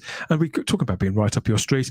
This is Shooty and Millie out on the streets there. They're filming Doctor Who, running around. At various points, the Doctor looks like he's got something seriously wrong with him. He's clutching his stomach as Ruby's there to comfort him. I don't know what she's looking at there. But to me, this looks like magic could be happening again. And back in the Russell T Davies era, the original Russell T Davies era, and to a lesser extent the Matt Smith time, I really did feel like the show was really alive. And even Ian, when there was episodes that I didn't like, I knew that I was watching something that was really culturally relevant and that everybody was talking about, even when it was weeks that weren't to my taste. Do you know what I mean? Yeah, look, right, it all stems back to me not believing in race swapping, and I don't care what anyone says. Yes, he's you're still stuck. You're still stuck very much on that place. You can't even look at these pictures and think, okay, this is the thing. You see, so this is the thing. You see, on top of the stuff that Simon just said as well. Again, I don't know if I can accept this guy as the Doctor. He's going to have to win me over on the first 3 episodes to make me believe he's the Doctor. But it's just obvious that to me that I'm probably going to bail on it. But as I said, unless the show does something really fantastic, and somehow it's all looking like it's not going to do anything fantastic. Yeah, that's my feeling, Ian. I'm just getting a sinking feeling now. Far I haven't seen anything yet. Yeah, I've been clear since day one. I've never been on board with the return of Russell T Davies, and everything that comes through, I'm just like, it's just not what I want every single time. I get why people are worn down by choices like Jinx Monsoon. I do, but you're not stimulated by 2 young actors at the height of their. Absolutely. To be clear, what I'm talking about when I say that he's Jinx Monsoon, it's not this stuff at all that you're showing at the moment. I'm kind of indifferent to. She certainly looks great. I honestly think she looks a lot better than him. I do think they've made a bit of a joke of him. That afro wig, I'm sorry, it just looks ridiculous, I think. And so I think she looks way better than him in these shots. She looks more like a leading person in these shots than he does. I think, right, just like what they did with the Jodie Doctor, it's like they've gone backwards now. With the Jodie Doctor, they never referred to her her sex at all in it, and I'm quite surprised they're referring to his colour in this big time. I don't understand. Well, that's what I don't get. I don't get why they shouldn't. They shouldn't. Yeah, that's what I don't understand. I feel it would have been much better just to present him, and he's just there, and the colour is immaterial. But they seem to be buying into it, which just seems counterproductive to me. I just would have thought no, because you just go with it. I don't.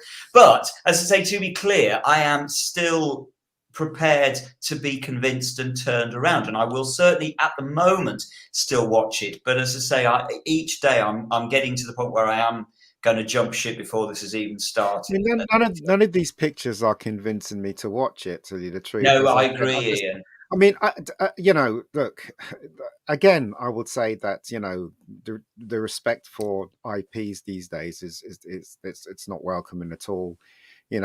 I think it's a bit disrespectful to Doctor Who, all of this stuff that's happening. But then again, that's just me because I'm an old fan of Doctor Who. Yeah. And I'm sure a lot of people will enjoy this stuff. But again, I don't really want to see this kind of Doctor Who at all. But if I'm wrong, I will definitely come out. And so will I.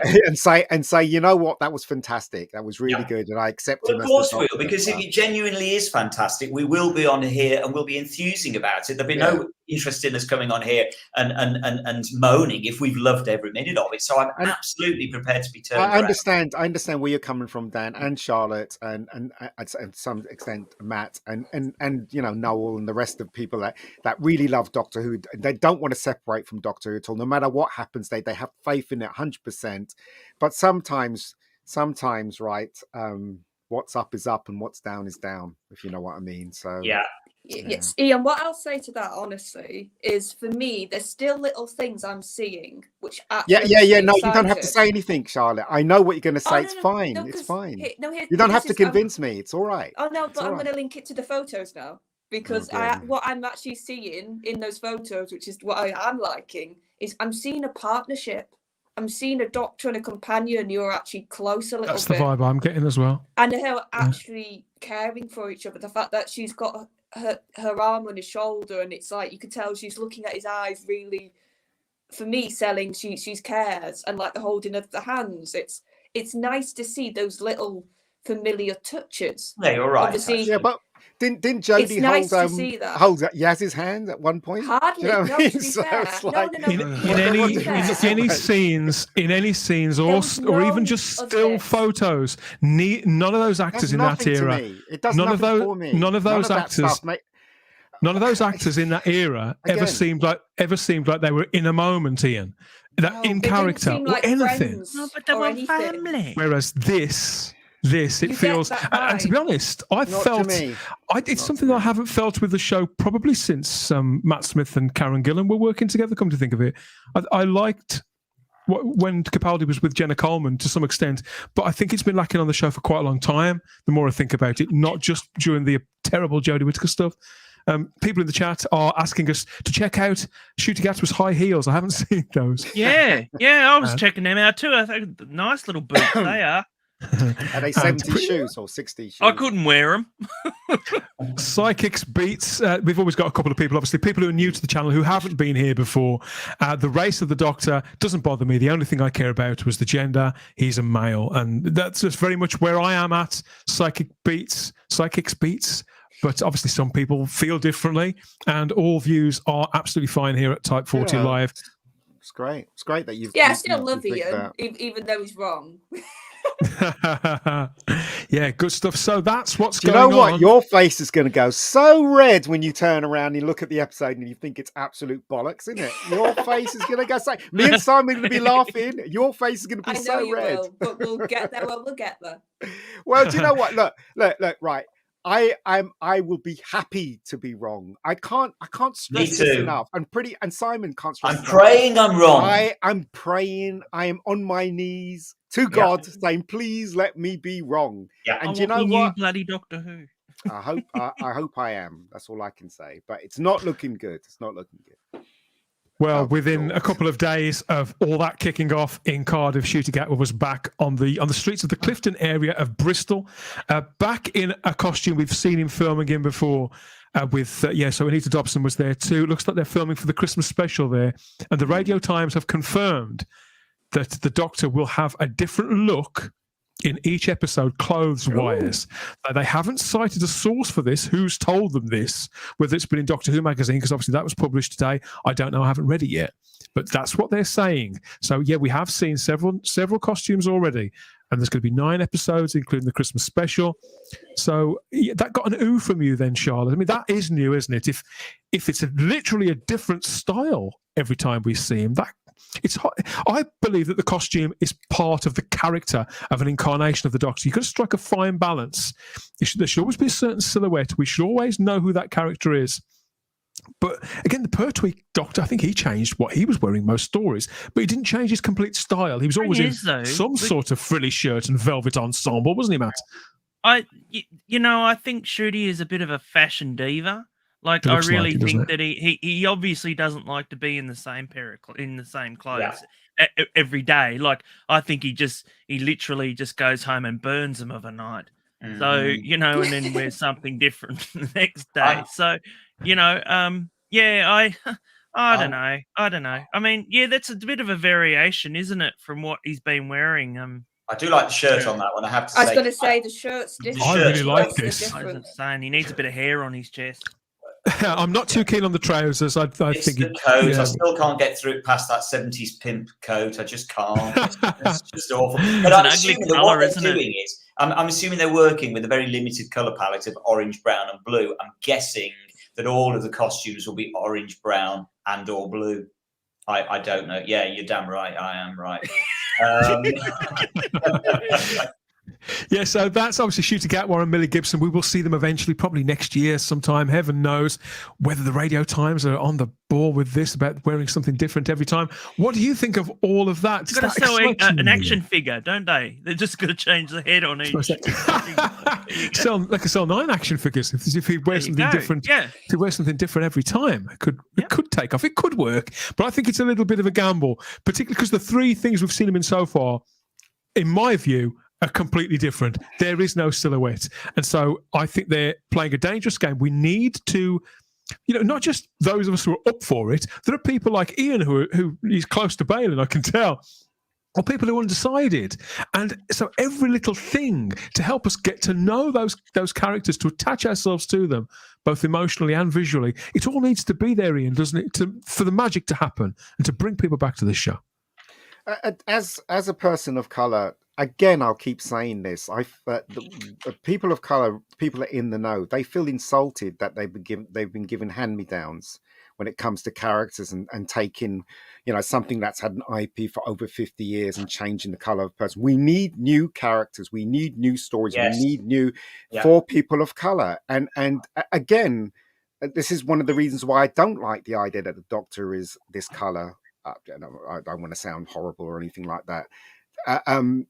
This is one of the reasons why, and they obviously done it because of what's happening now, and I don't think that's the right reason to do it. In fact, if we went 5 years back or 10 years back and they cast who's the actor that wanted to be Doctor Who and he was black, I can't remember. Dan, the actor, what's his name? Patterson Joseph.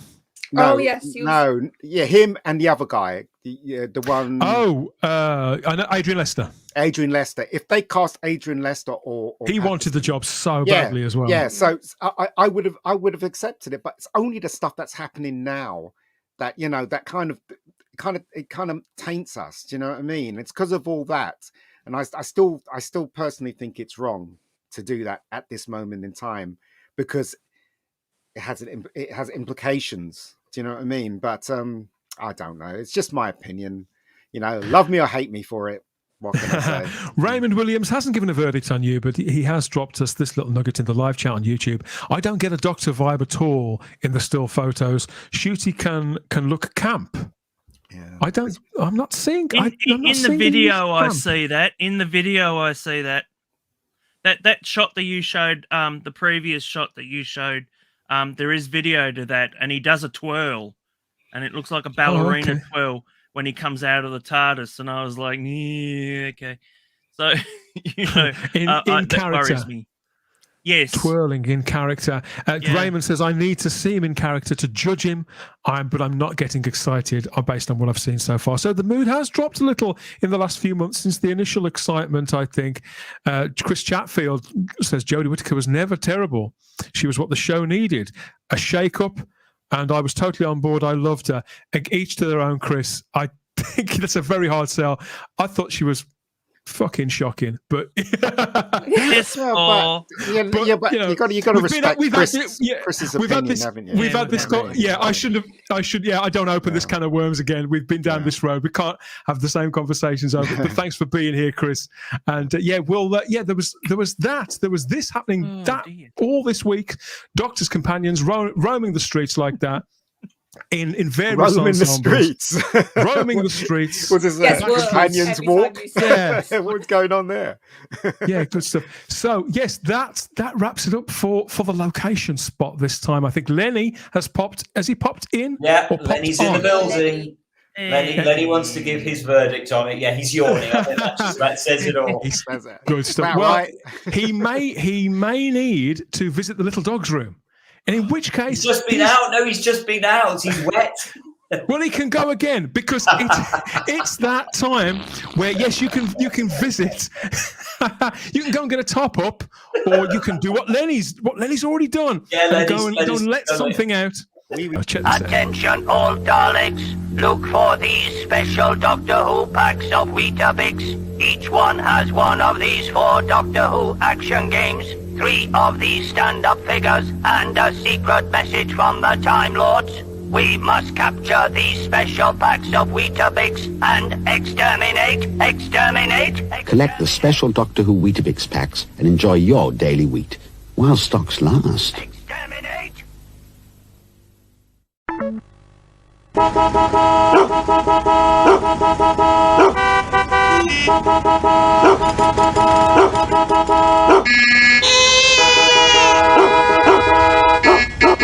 Did you know there have actually been 10 Doctor Who's? Yeah, the Daleks were originally called the Mutants, and TARDIS stands for Time and Relative Dimensions in Space. Radio Times. You're more informed because we're more informed.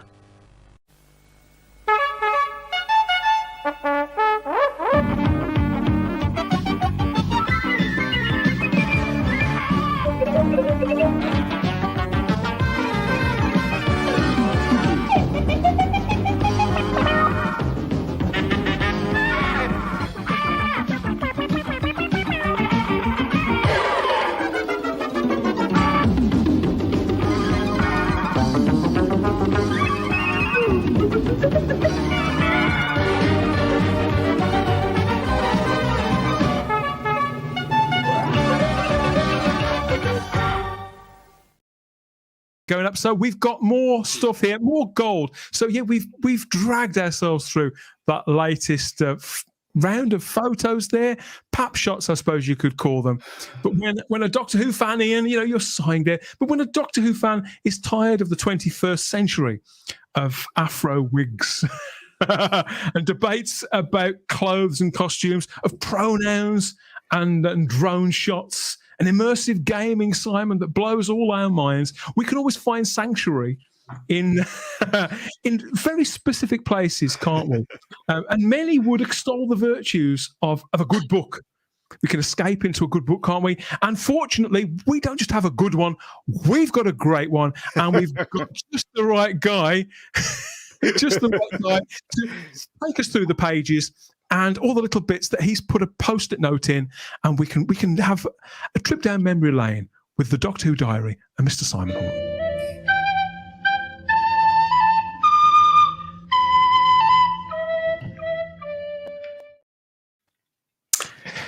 Yes, here we are again, Simon. Over to you. What have you got this time? Indeedy. Welcome one and all to the first Doctor Who Diary of this new... What did you say? It's our 6th season?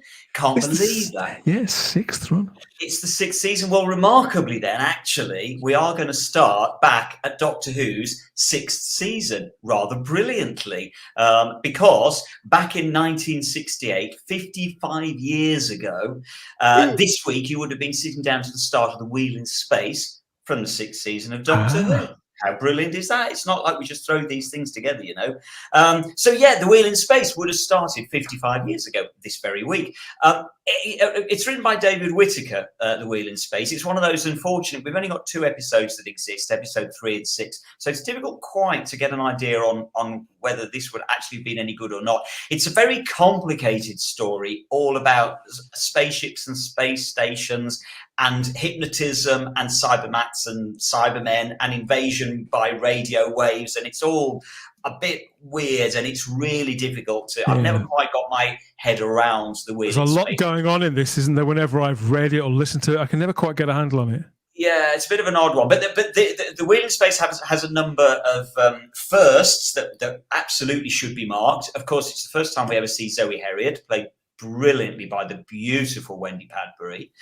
It's the first time we hear the John Smith alias from the Doctor. It's the very first time he uses the alias John Smith, that would then go on to get used lots and lots, certainly through the John Pertwee years. It's the first time that we see the little teardrop motif at the corners of the Cybermen eyes. That obviously yeah, it's the first time we ever get to see that. And it's also the very first radiophonic workshop score. It was composed by Brian Hodgson. It's the first time that they used the radiophonic workshop as a whole to do the entire score.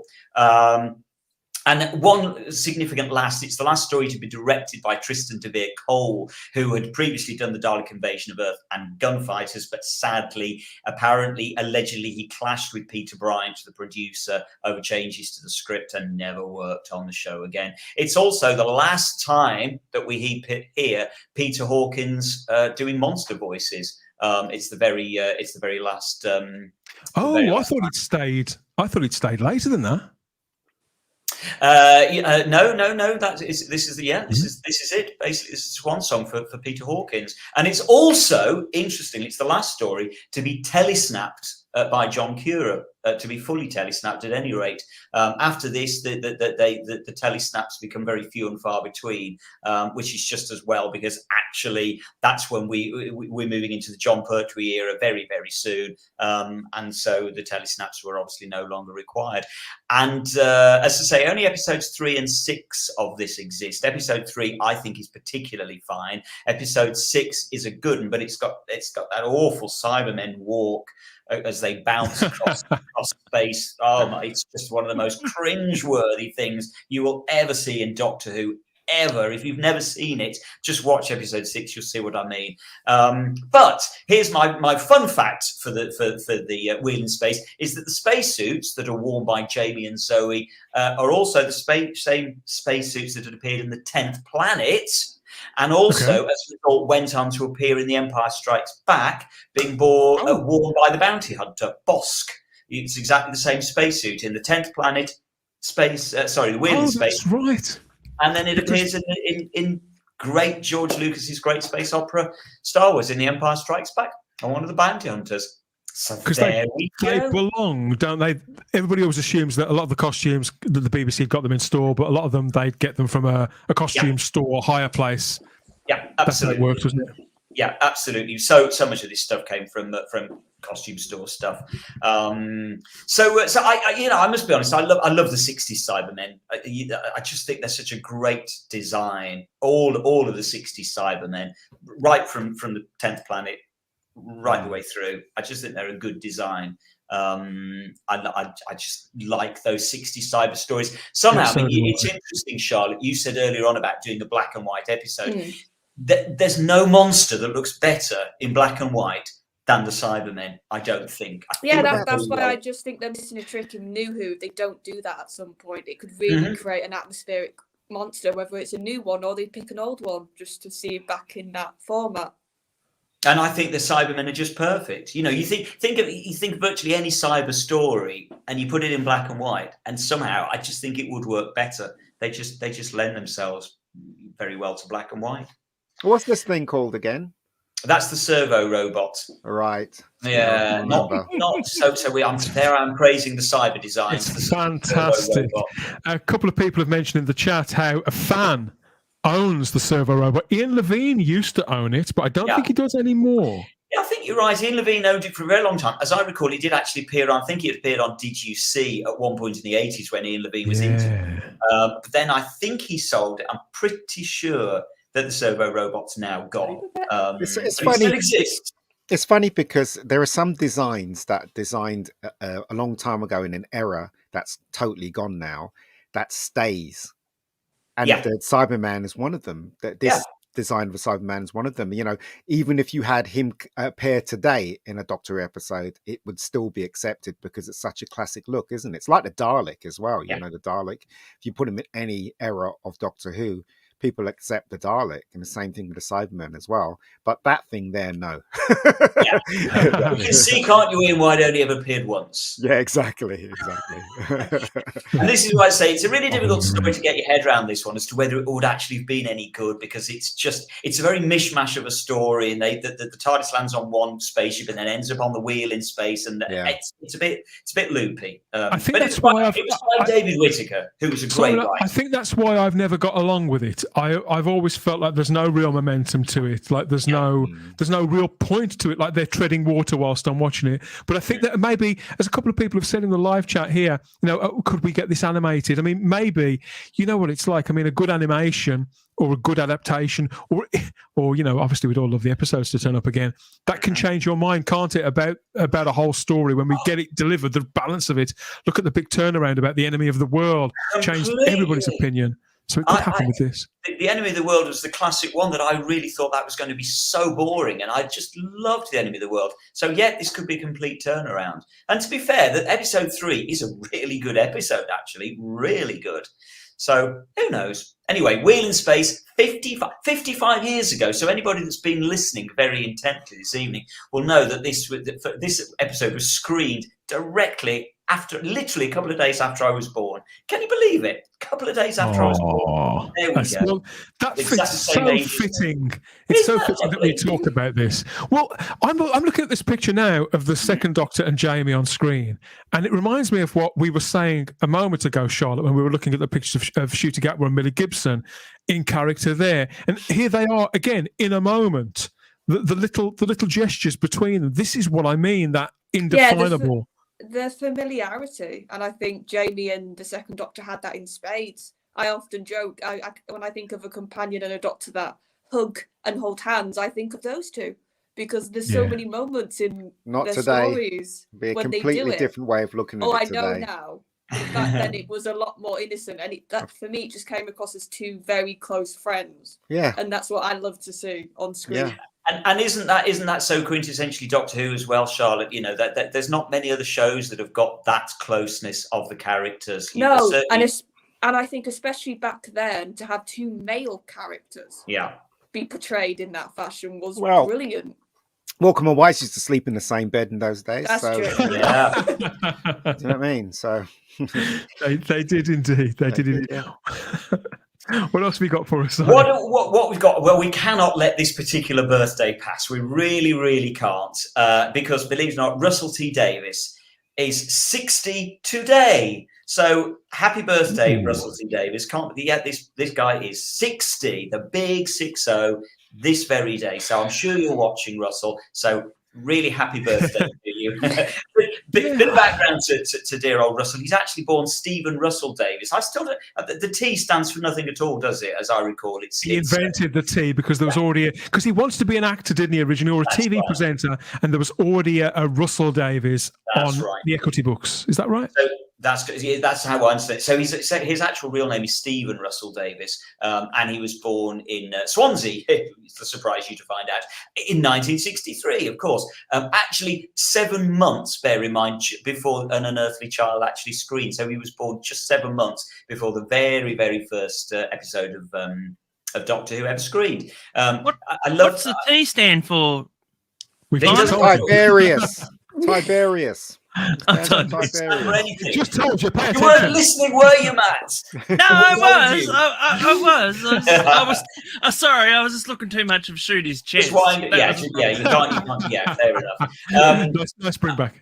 I love the fact that IMDb lists Russell T Davies as a genius, apparently, which is interesting and bold and very direct. I love Russell T Davies, but I think the word genius gets bandied around too much. I think he's been very, very successful. I think we can say that. He's a good writer. No. What is interesting and probably an undeniable fact is that apparently he's 6'6". So he's a big boy. And I did actually bump into Russell T Davies once in the Forbidden Planet. He was in there shopping for books and things, and I was surprised. Which Forbidden Planet? The London one. The main London one.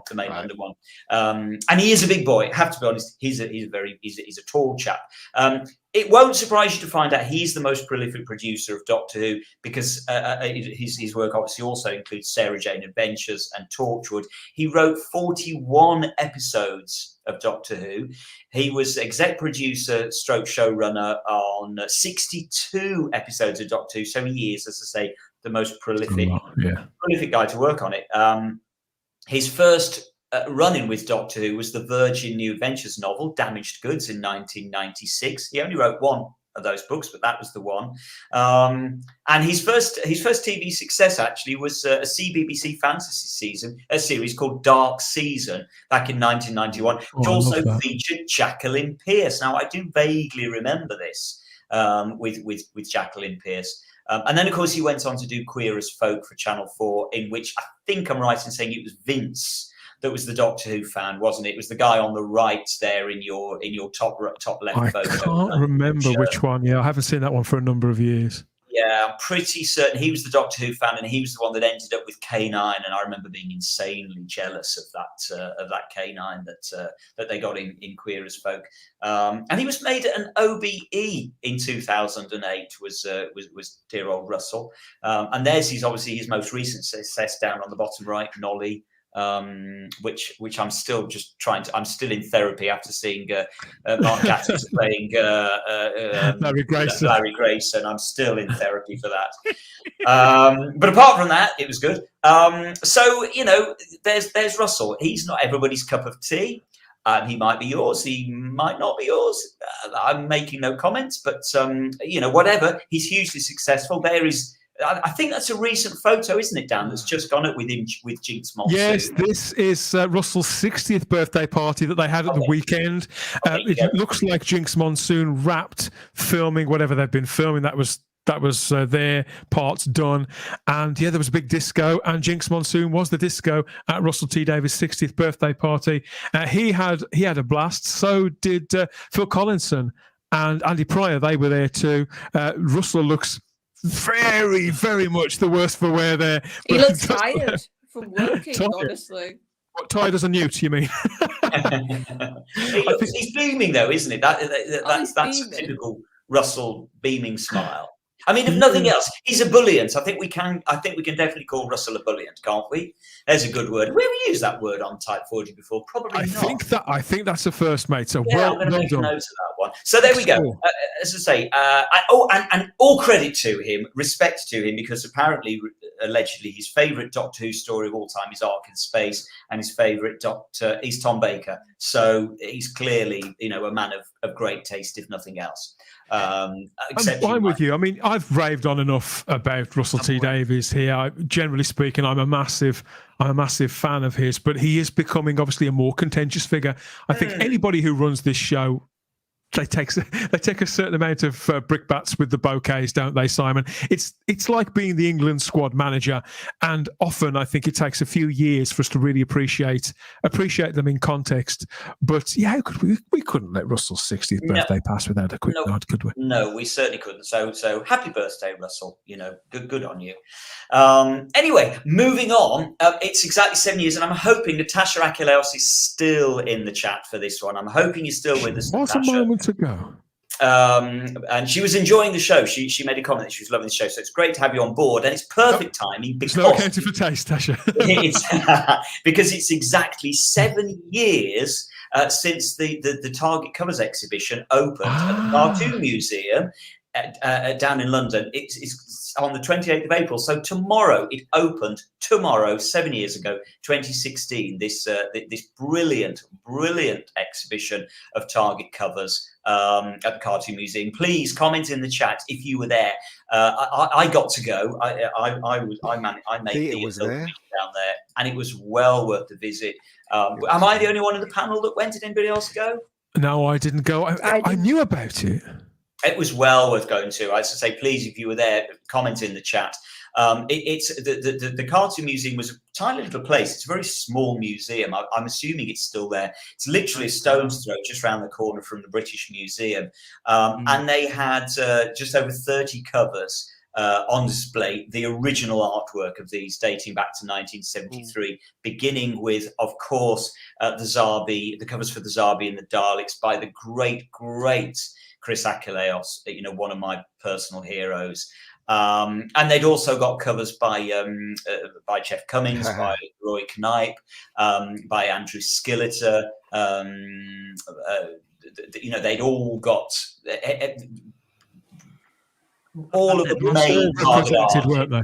Yeah, all of the main target artists got something on show there. And what had happened is that it had been curated by the brand manager at the time of Doctor Who, Edward Russell. And he had pulled together these original pieces of artwork because they were scattered far and wide. As far as I know, none of them were owned by the original artists at this point. They'd all gone into private hands. And so they make money somehow, don't they? Absolutely. Yeah, Bless him. I remember Chris when we spoke to Chris about this. He regretted getting rid of them. That they went at the time, and I think that's probably the same with all artists. Certainly now with the Doctor Who brand being so valuable, it's just a shame to let them go. But they did. But Edward Russell pulled them all back together, pulled these back together from the private collectors and put them on display. And I have to say, it was just an absolute joy to go and have a look at them, the actual original pieces of artwork there, because the detail that you can never, ever see in a print, because you can see the texture of them. You've got to get this close to them. And you could see just the texture. I can still remember the Revenge of the Cybermen cover. Just blew me away, and it's just about there on the left of that shot, just about creeping into the left frame on there. And it was amazing because what I had never realised before was that Chris Achilleos had painted a little red tear of blood just at the corner of the eye, and it doesn't come across on the Target book cover at all. So it's only when you see the piece of artwork, just a little tiny red tear just in the tear duct at the corner of the Cyberman's eye. And it was those kind of details that you just never got to see. So for me, Dan, you and I have spoken ad nauseum about the Target book covers. They mean a lot to us. And so to be in a room with 30 plus covers, the originals, that close to them I'd have found that inspiring and moving. I really would. Until I saw these pictures, courtesy of the website Ian Visits, so I'm going to give that a plug. He's really documented all of this. I wasn't aware that it was as small as it was. Yeah, but Matt, you'll know this, right? I mean, our artists, people assume that book covers are like the original paintings are massive, don't they? When I was in America, I'm a huge classic Disney fan, and when I was in America, I was at a convention, and one of the galleries owned some of the Disney artists from the 50s. And that was stuff good. I'd seen. Yeah. Some of them I'd seen, and I was literally just centimeters away from them, and these things were worth a fortune, and I just couldn't believe it because I'd been seeing them in books for years. Yeah. And to actually see the real thing, and they're, like you said, Dan, they're only tiny. You think that they're huge, but they're only tiny. And I remember that. I was just so in awe. So I would love to be somewhere like that, where to see some Doctor Who. Just to draw attention to a couple of Tasha's comments here in the live chat, she said it was the first time Chris had seen them all in one space. Yeah, as well. Absolutely. And it's probably the first time Chris had seen them in a number of years, because say he'd let them go some time before that. It was great to hang out with everyone. What a great photo. The Cyberman tear. Yeah, it's absolutely magical.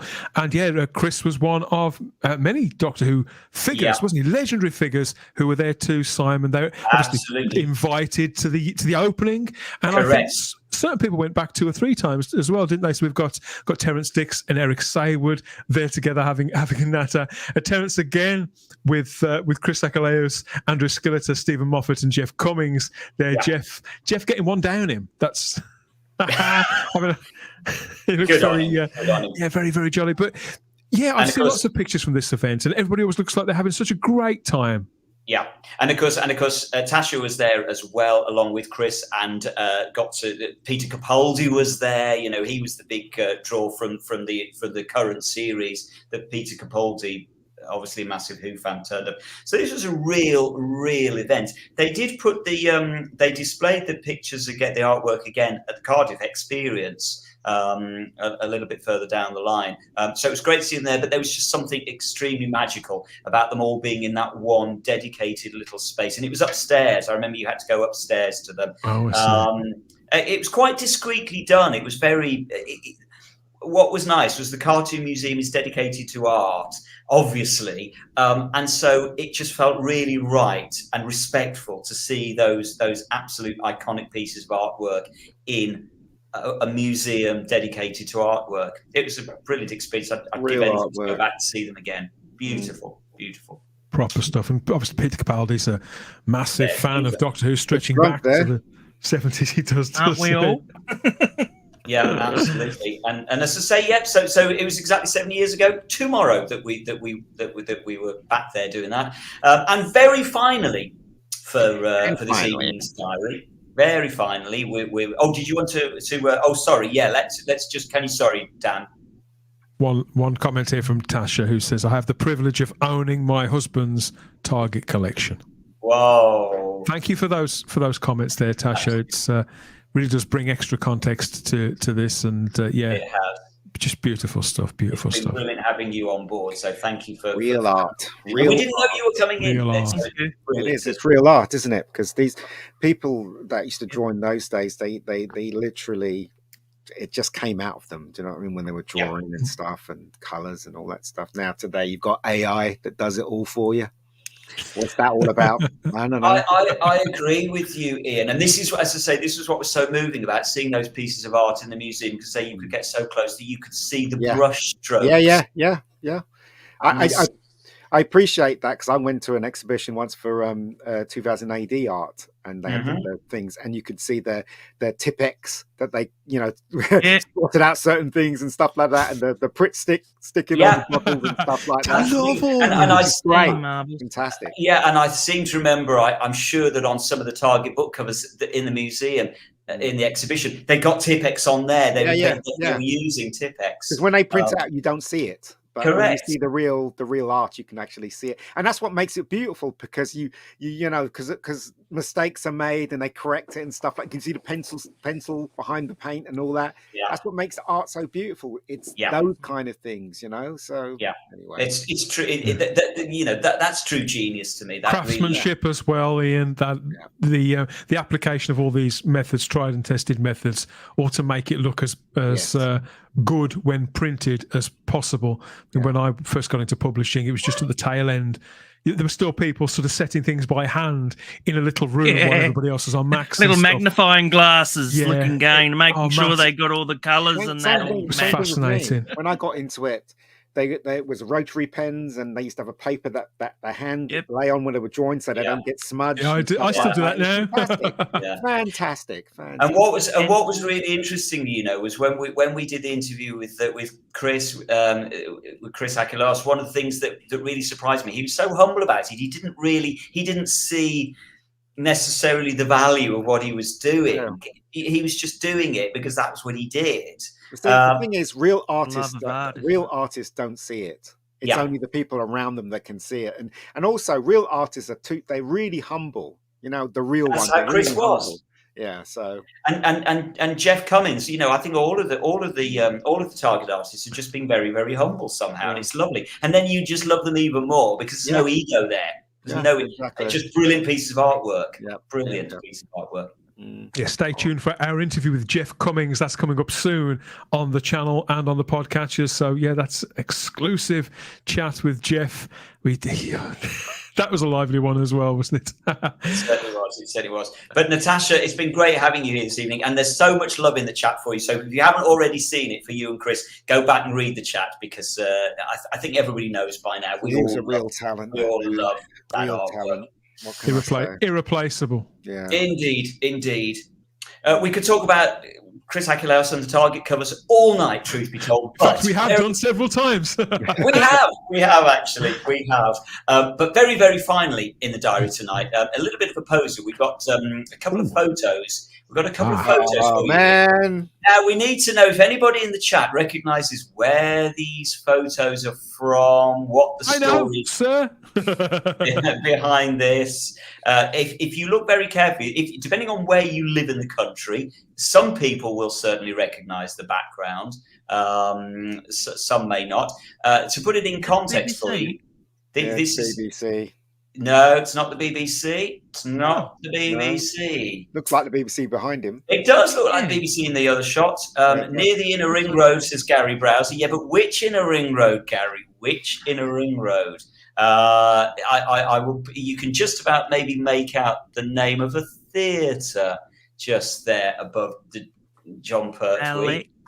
And it's actually, I will put you. No, yeah, the boring. Richard Brooks has got it. It's not actually boring, but it is Birmingham. You are quite right. It's Brum. Ollie Perry, you are also correct. It is Brum, because exactly 34 years ago today, The Ultimate Adventure came to Birmingham. Dan, did you go and see this?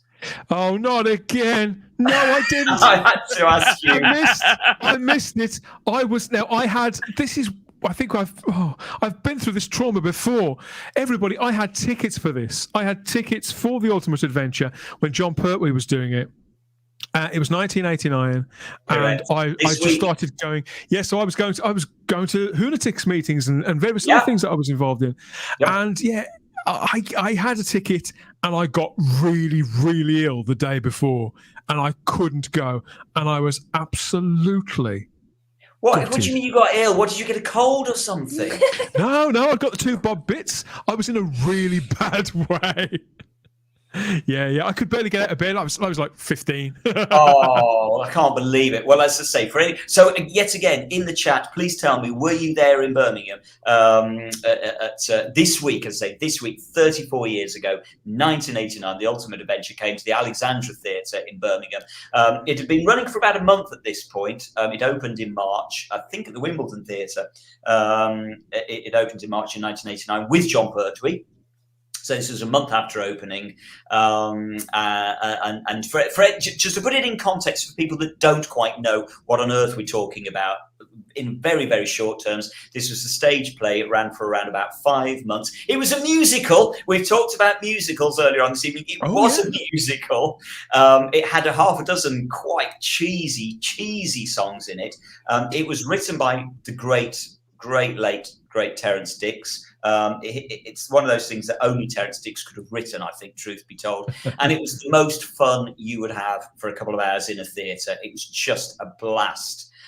It was a brilliant production. Got Daleks in, Cybermen. David Banks was in it. They originally wanted Kylie Minogue and Jason Donovan to play the characters. Amazingly, they didn't manage to secure them. Because they were the biggest thing in entertainment that year, weren't they? And the idea that John Nathan Turner and everybody involved with this wasn't put off by that. They thought that they could get them to play the companions in this, didn't they? Yeah, absolutely. And they did approach them. You know, it was absolutely deadly serious. Oh, I've just seen a problem being saying that you were there at Wimbledon Theatre for the opening night and met John Pertwee afterwards. How fantastic. Stuff that dreams are made of. Absolutely. And so, as I say, it was just a brilliant production. But, and here's the big one, what makes the week in Birmingham so special, which is why we're talking about it tonight, is because exactly 34 years ago, for the one and only time ever, we got a different Doctor on the run of the Ultimate Adventure, and it was David Banks. So the first half of the run of the Ultimate Adventure starred John Pertwee, the second half Colin Baker. But for 2 performances only, one day on the 29th of April in 1989, we had David Banks play the part of the Doctor, and there he is in his Doctor costume. And I'm delighted to say it's very 80s, isn't it? It's very 80s. It looks like something of an Olivia Newton-John shop. He's wearing a Friends of the Earth T-shirt, which is also very 80s and also very David. Oh, is that what it is? I've always wondered whether it was a designer thing. Yeah, it's a Friends of the Earth T-shirt because that sort of followed David's mindset of how the Doctor would be. And I am yet again, I want to know from people in the chat if anybody else saw the David Banks performance. I was very lucky enough that I did, purely by chance. I'd already been to see the John Pertwee performance earlier on in the week, and loved it so much that I went back on the Saturday, on my day off from work, and I went on the Saturday night. And so that was the second of the 2 performances that David Banks did. Obviously didn't know until we got there that David Banks was going Simon, this was the performance I had a ticket for. Oh, blimey. So you could have seen David Banks. It gets worse. At the time, when I heard that Pertwee had been ill, for years I thought, oh, well, at least I didn't miss John Pertwee, I only missed David Banks. But over the years, this has become a sort of mythical thing because he was the Doctor just for 2 performances or however much he did. blink and you miss it. You don't get a second chance. Absolutely. He's never repeated the role at any time. This was a doctor, real Mayfly doctor, that I missed out on seeing ever. And it was really good, I have to say. He did a really, really good job, considering he was completely thrown in at the deep end, obviously. And he did forget a couple of words, but they got over it. They made a joke out of the fact that they were true professionals, and it worked. And by the bizarrest of coincidences, I was talking to somebody, a friend earlier on this week. Hello, Mark, out there. I was talking to a friend earlier on this week who was actually at the performance when John Pertwee collapsed on stage. In the afternoon, because this was in the afternoon, it was just in a matinee performance. And a friend of mine, I've now found out this week that he was there at the point that John Pertwee, he came out on stage, did the first 10 minutes of the matinee performance, seemed very shaky on his feet and shaky with his words, and then apparently apologized to the audience and said, sorry, I'm really not feeling very well, and literally hit the deck. Apparently, he which I didn't know. Apparently, he collapsed, and they brought down the curtain. And then 10 minutes later, David Banks comes on as the understudy. And then the evening performance, he then covered for the evening performance as well. And John Pertwee was back on the Monday. Wow. So what was wrong with him? He just wasn't well? Or to be honest, I think, Matt, he was very, very tired, as I understand it. Colin Baker took over from him not long after that. Yeah, he was 70, 71 when he was doing this here. Yeah, I'm in my 50s, and bloody hell, I get tired just walking to the kitchen. Do you know what I mean? So the guy must have been really, really tired. And it was, I don't know whether you saw it, Ian, but it was a really energetic I never saw it. No, this is the one person I've always wanted to meet, but it's too late now. John Pertwee, because I loved him so much as the Doctor. Never got the chance to meet him. Never got a chance to see him in this at all. It's a shame, really. He's one of the best in my opinion. Absolutely, and such a professional, such an all-rounder in every sense of the word. And so I think, to answer your question, Matt, I think he was just tired. He'd done 4 weeks at that point. I think as saying he did 6, as I recall, but I'm sure somebody will correct me on that. And then Colin Baker took over, so I think he was just a bit worn out, because these, as I say, it was a really physically demanding show, and they were doing 2 shows a day for 6 days. He's lucky he didn't end up like Sid James or someone like that. Well, to be honest, it's interesting. It's interesting, Matt, because Sid James, bless him, had not long passed away on stage. It wasn't that many years before then. And so my friend Mark said that was what everybody in the audience thought he died. They thought that John died. That must have been quite scary, quite horrific for people. Tommy Cooper as well died on stage. Had malfunctions, but that was on film. That's all. Yeah, it is out there somewhere. So as I say, incredibly, 34 years ago since, and it seems only yesterday. I must be honest, I did become obsessed by The Ultimate Adventure. I ended up at the very, very, very final performance at Eastbourne on the 19th of August, 1989. I went all over. Do you have the poster? I haven't got the poster. I have got the program. At one point, I've got a flyer. I didn't go, Simon, but I've got the flyer. There you go. I have got the program. At one point, I did have an enormous. When I say it was 30 feet long, about 20 meters. I'm not kidding you. A massive vinyl poster for the Birmingham run of the show, and we gave it. We auctioned it for charity back in '89. We auctioned it off for the Birmingham Children's Hospital for charity. Enormous, great display boarding for it on vinyl. Still out there somewhere. I don't know who owned it. Who owned it? Come on, who bought it? Gary Browser says you're just rubbing it in Dan's face now. I'm sorry. It was rubbish, really, Dan. You didn't miss anything. David Banks is still around, isn't he? He's still stomping around. And I think he's just voiced the Cybermen the Cyber Leader, because that's who he actually played, wasn't it? That's what his original part was in The Ultimate Adventure. He played the same role on TV, and he's still on the convention circuit and very much a character. So I'd love to see him back in the Friends of the Earth T-shirt, maybe for a Doctor Who special. It could be quite a laugh. If we're doing a multiverse thing, bring back the David Banks. I was lucky. I did get to go backstage and meet David Banks. I did an interview with David Banks backstage at the Alexandra Theatre. He did an audio thing too, didn't he? Going back with John Pertwee. With John Pertwee, he did an audio interview with John Pertwee not long after this. The two of them sort of sat down and had a chat. Earlier on, we talked about the Edge Doctor. This could be the Excellent Doctor, couldn't it?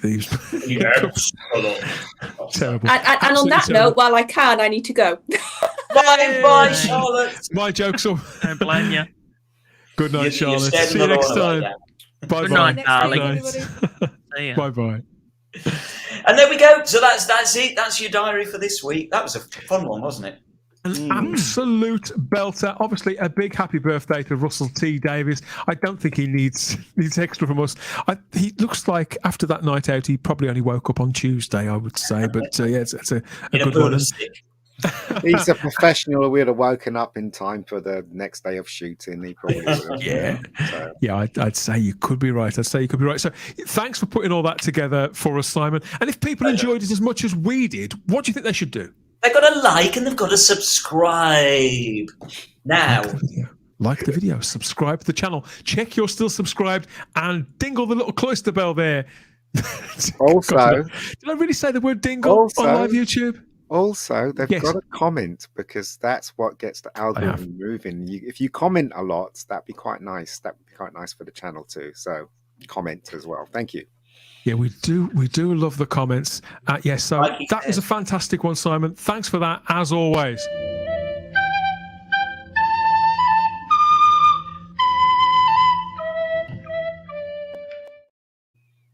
Yay! Back in the Here we are again, back for more on Type 40 Live, and it's that moment in the show where we like to, God, we've motored through this stuff tonight, but it wouldn't be an edition of Type 40 Live if we didn't check the virtual gallery for some of the fantastic fan art that people have drawn our attention to from out there across space and time and space. Now, if you are a fan artist, or you know of a fan artist that you think that we should know about, by all means, get in touch with us, send us a link, drop us a comment here on YouTube, and send us to Instagram or wherever we need to go to see some fantastic fan art by really talented people, because that's been a feature of this show pretty much since day one. And this time we've got some traditional and some digital stuff to look at, and a lot of it connects with the things that we've been talking about on this very show. Birthdays, for example, we talked about some doctors earlier on. There was another birthday of one of the nasties. One of the bad guys, one of the Time Lords also had a birthday. Eric Roberts turned 67 the other day, and we've got this wonderful tribute here from Ian Cartoons for the momentous occasion of Eric Roberts' birthday. And he's really got the grizzled look. I'm not so sure about Yiji So. There he looks well pissed off. It looks good. It's good. You like that one, Ian? Yeah, I do like it, actually. It's brilliant, that one. It's fun. I really like that. I love Eric Roberts in the movie. So Again, do I. He chews the scenery and spits it out, but he's brilliant. He's so over the top. He's so over the top. He comes right back round again, and actually makes it good. Yeah, and that's a brilliant piece of art. Love it. Obviously, we've featured stuff by Ian's Cartoons a few times, Matt. He's got a very distinctive style. And to be fair, that's what you need in this game, isn't it? You need to be distinctive to stand out so people know it's you. Yep. No, you've got to have your own style. Otherwise, you're just copying someone else. And that's a great one. It's a really nice one. I mean, I'm guessing it's digital, but it's good because it almost looks like it's done by felt tips.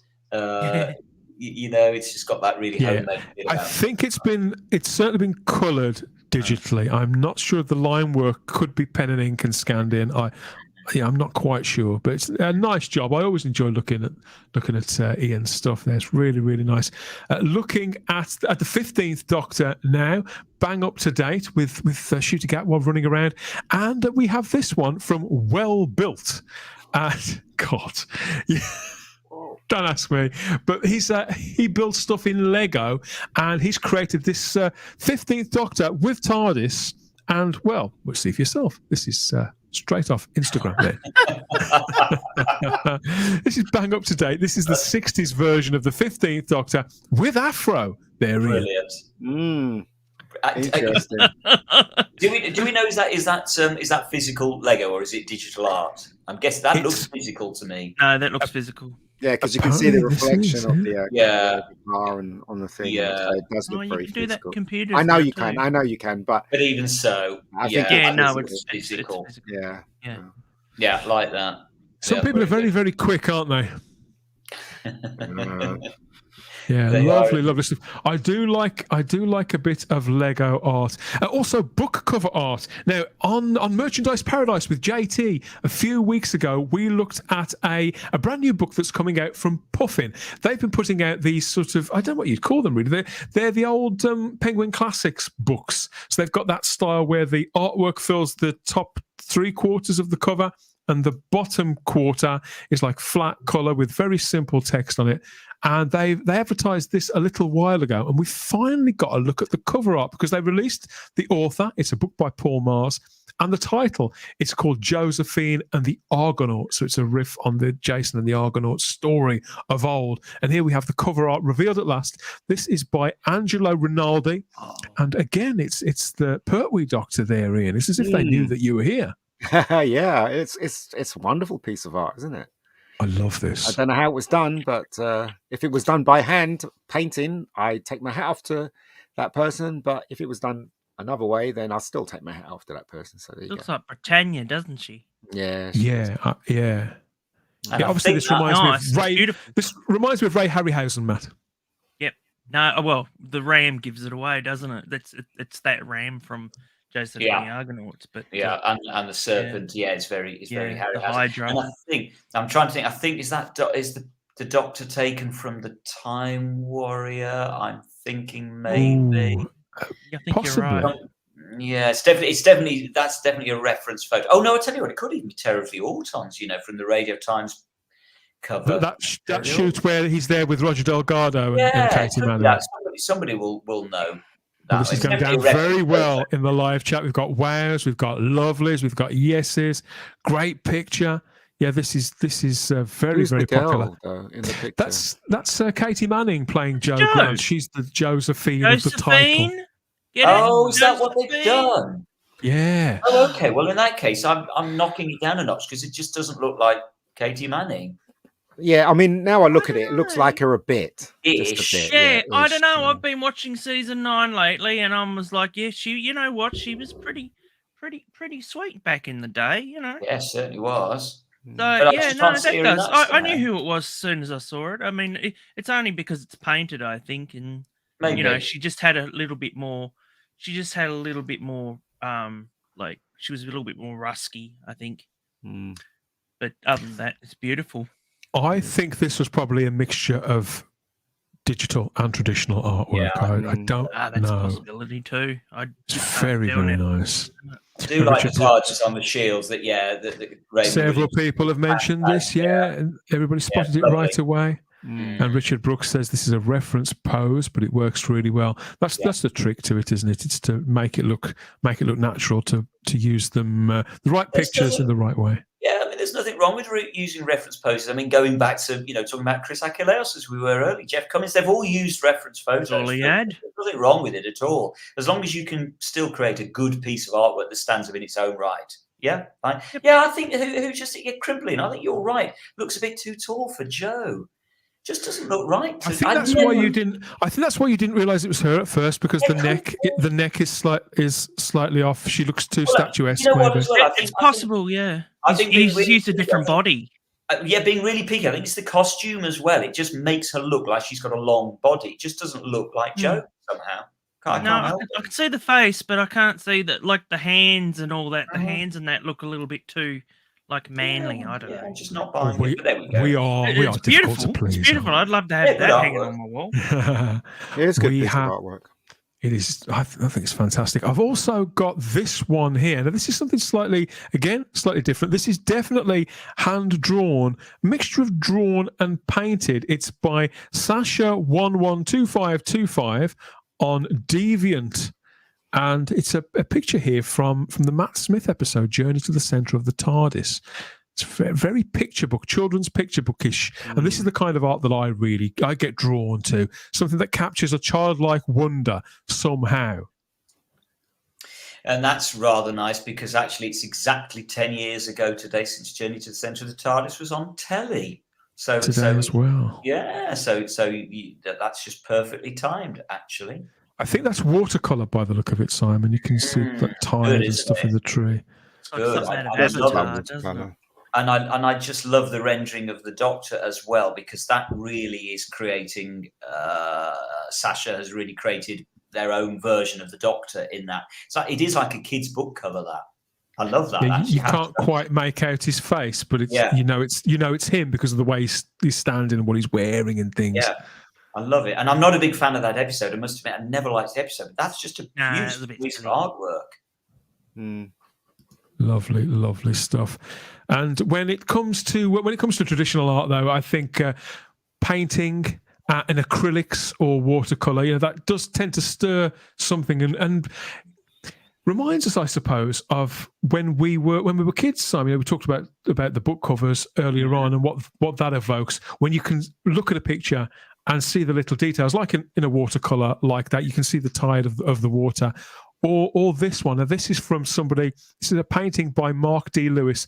We feature Mark's work quite regularly, and this is the latest one from him. It's a montage, though, of classic Doctor Who villains and a very iconic view of the TARDIS herself here on this one.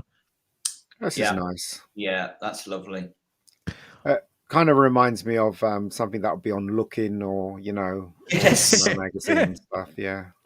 Yeah, that's what I love about those. When I see those old covers now as well, Ian, because you can see the little sort of scratch marks, and even when the likenesses aren't bang on, it's that person's version of that character or that person, and if it conveys a certain energy. I mean, I really like Mark's style. The colours, he really works at these, and when he posts them onto social media, he's got an Instagram account as well, and I think he puts them on Facebook too. And he's very brave in that he puts them out as works in progress. So you'll see pencil lines, you'll see flat colour mat, and then you'll see him work in the tone or the tonality into the creatures. And obviously, some of these are easier to do than others, aren't they? We've heard several artists. Colin Howard told us how Dalek bumps are the bane of the man's life. Yes, but I love that because that's again we talked about target covers a lot again tonight, but that is very much it's a target cover kind of feel to it, although it's not. It doesn't look like, for example, Chris Achilleos' work or Jeff Combs or anybody. It's got the feel. I can imagine that. Being on a Target book cover, I can imagine Mark being a Target cover artist with something like that. It's kind of the third Doctor Who monster book cover, isn't it? I think Davros stands out of all of them, doesn't he? He really does stand out. It's all great. I think the TARDIS really needed because it's supposed to be the front doors, isn't it? Yeah, front doors. So it really missed the. He hasn't finished it, I don't think. The writing. Oh, is that a work in progress, Dan? No, this is. No, you're right. Finished. This is the finished painting because he signed it at the bottom as well. Do you know what? I'm now actually wondering though, because it's clearly that what he's doing with the TARDIS, he's copied it with the lines in the background as well. He's copied the Tom Baker title sequence. Exactly it. So I'm suddenly now wondering, and I need now somebody. That's why the light on the top. That's why the light on the top is correct. Is the one from that title sequence. So I now need somebody in the chat to tell me: does the sign appear on the front door on the TARDIS in the Tom Baker sequence? How many times have I watched that Tom Baker sequence, and I can't actually think now whether the TARDIS has got the pull to open sign on the left-hand door. I don't think it does. I don't know. I've seen that thousands of times. Probably being saying it's how it looked it is definitely how it looked in the title sequence. But so as a result, and we do have confirmation of the live chat. No, it doesn't appear in the titles. Oh, well, there you go. That's right. There we are. That's it then. And isn't that funny? I cannot believe how many times I've watched that title sequence and I've never noticed that it hasn't got the pull to open sign on it. Like you say, it's when you've seen something dozens, if not hundreds of times. Thank you, Geeks Handbag. You're confirming it. No, cannot believe that. I've been a Doctor Who fan for 50 odd years. I've never noticed that.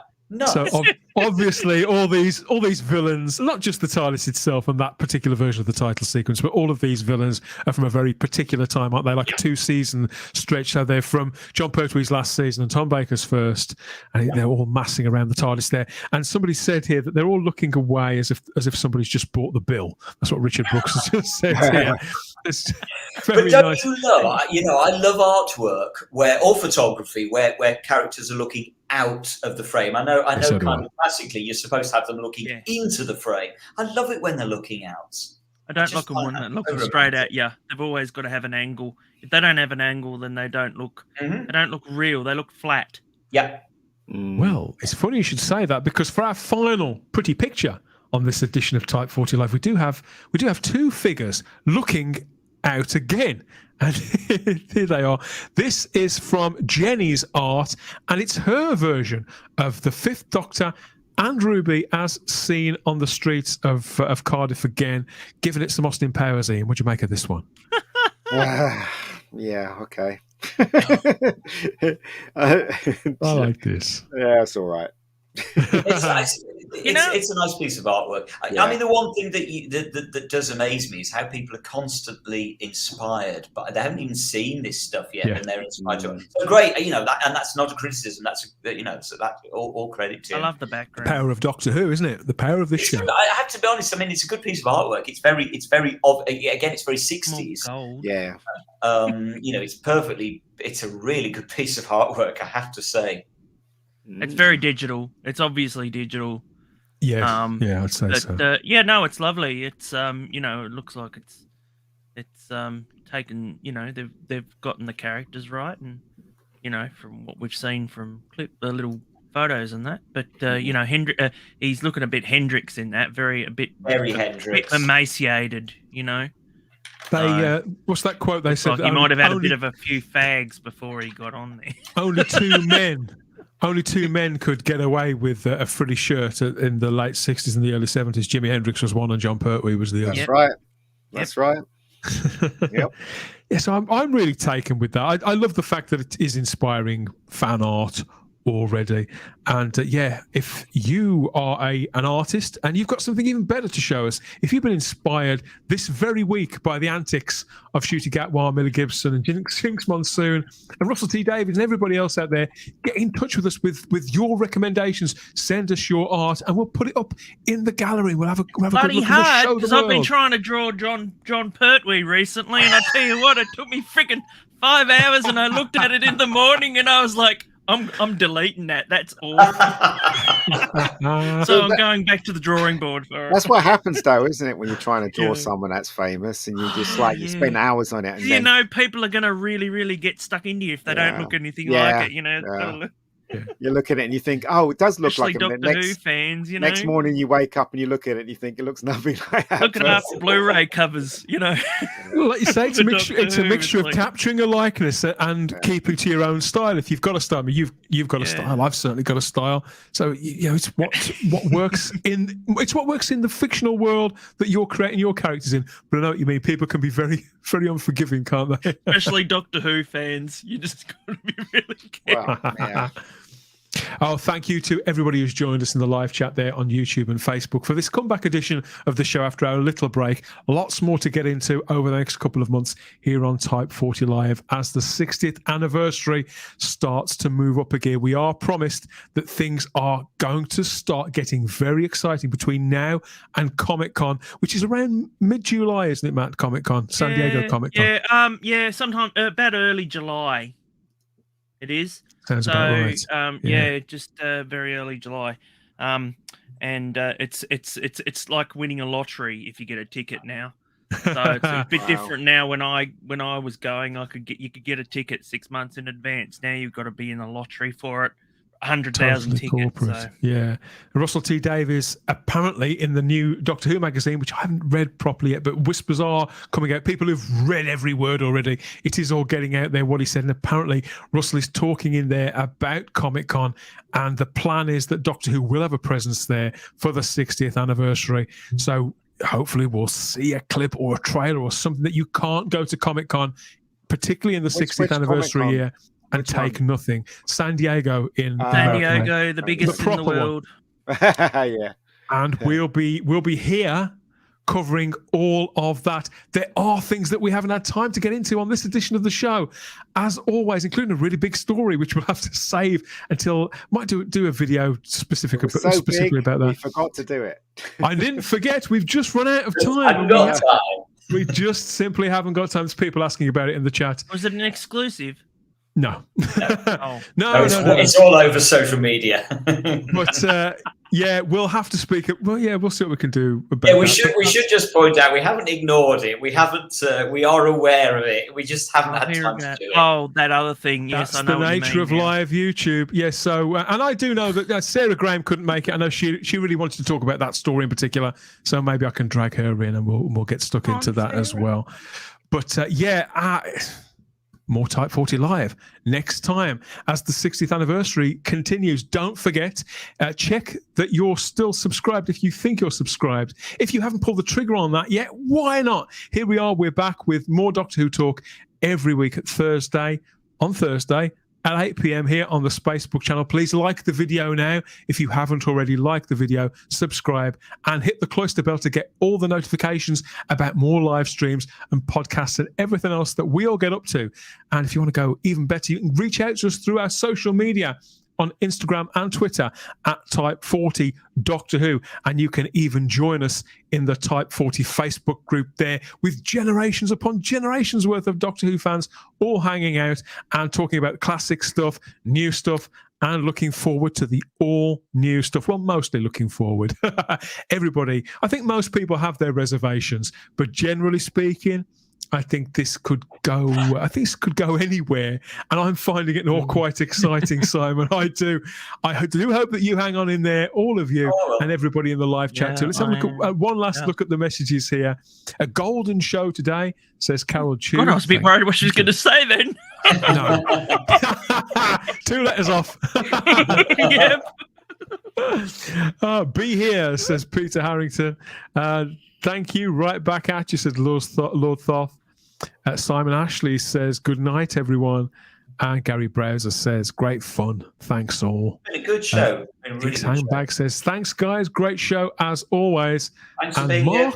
Mark the Illusions says, good night, everyone. See you later. Not if we see you first, my friend. Yeah, that is it for this time. We'll be back. Thanks to, obviously, to Charlotte Shields and to Matt Pott here, Simon Horton and Ian Diaz and everybody who's been watching along in the live chat, dropping your comments. Keep them coming in the comments section and we'll get right back to you. And yeah, all the stuff we haven't had time to talk about, we'll try and get round to it, won't we? And thanks for Natasha for coming on. It's been brilliant having Natasha Achilleos in the chat. Brilliant. We hail. Honoured. Thank you. Honoured. Good stuff. So yeah, that's it for another one. Don't miss Type 40 Live. Same time and space next time. Check the notifications. You want I want a cap. What sort of cap? Oh, that cap. I'll get you. One of them mugs. Yes. Yes. Well, help is at hand, Matt. Help is at hand. They are coming. I keep saying this, don't I? But yeah. We may not have the mugs yet, but we always have the time if you have the space here at Type 40. That's it for another one. Great to be back. We'll speak to you all again soon. Bye-bye.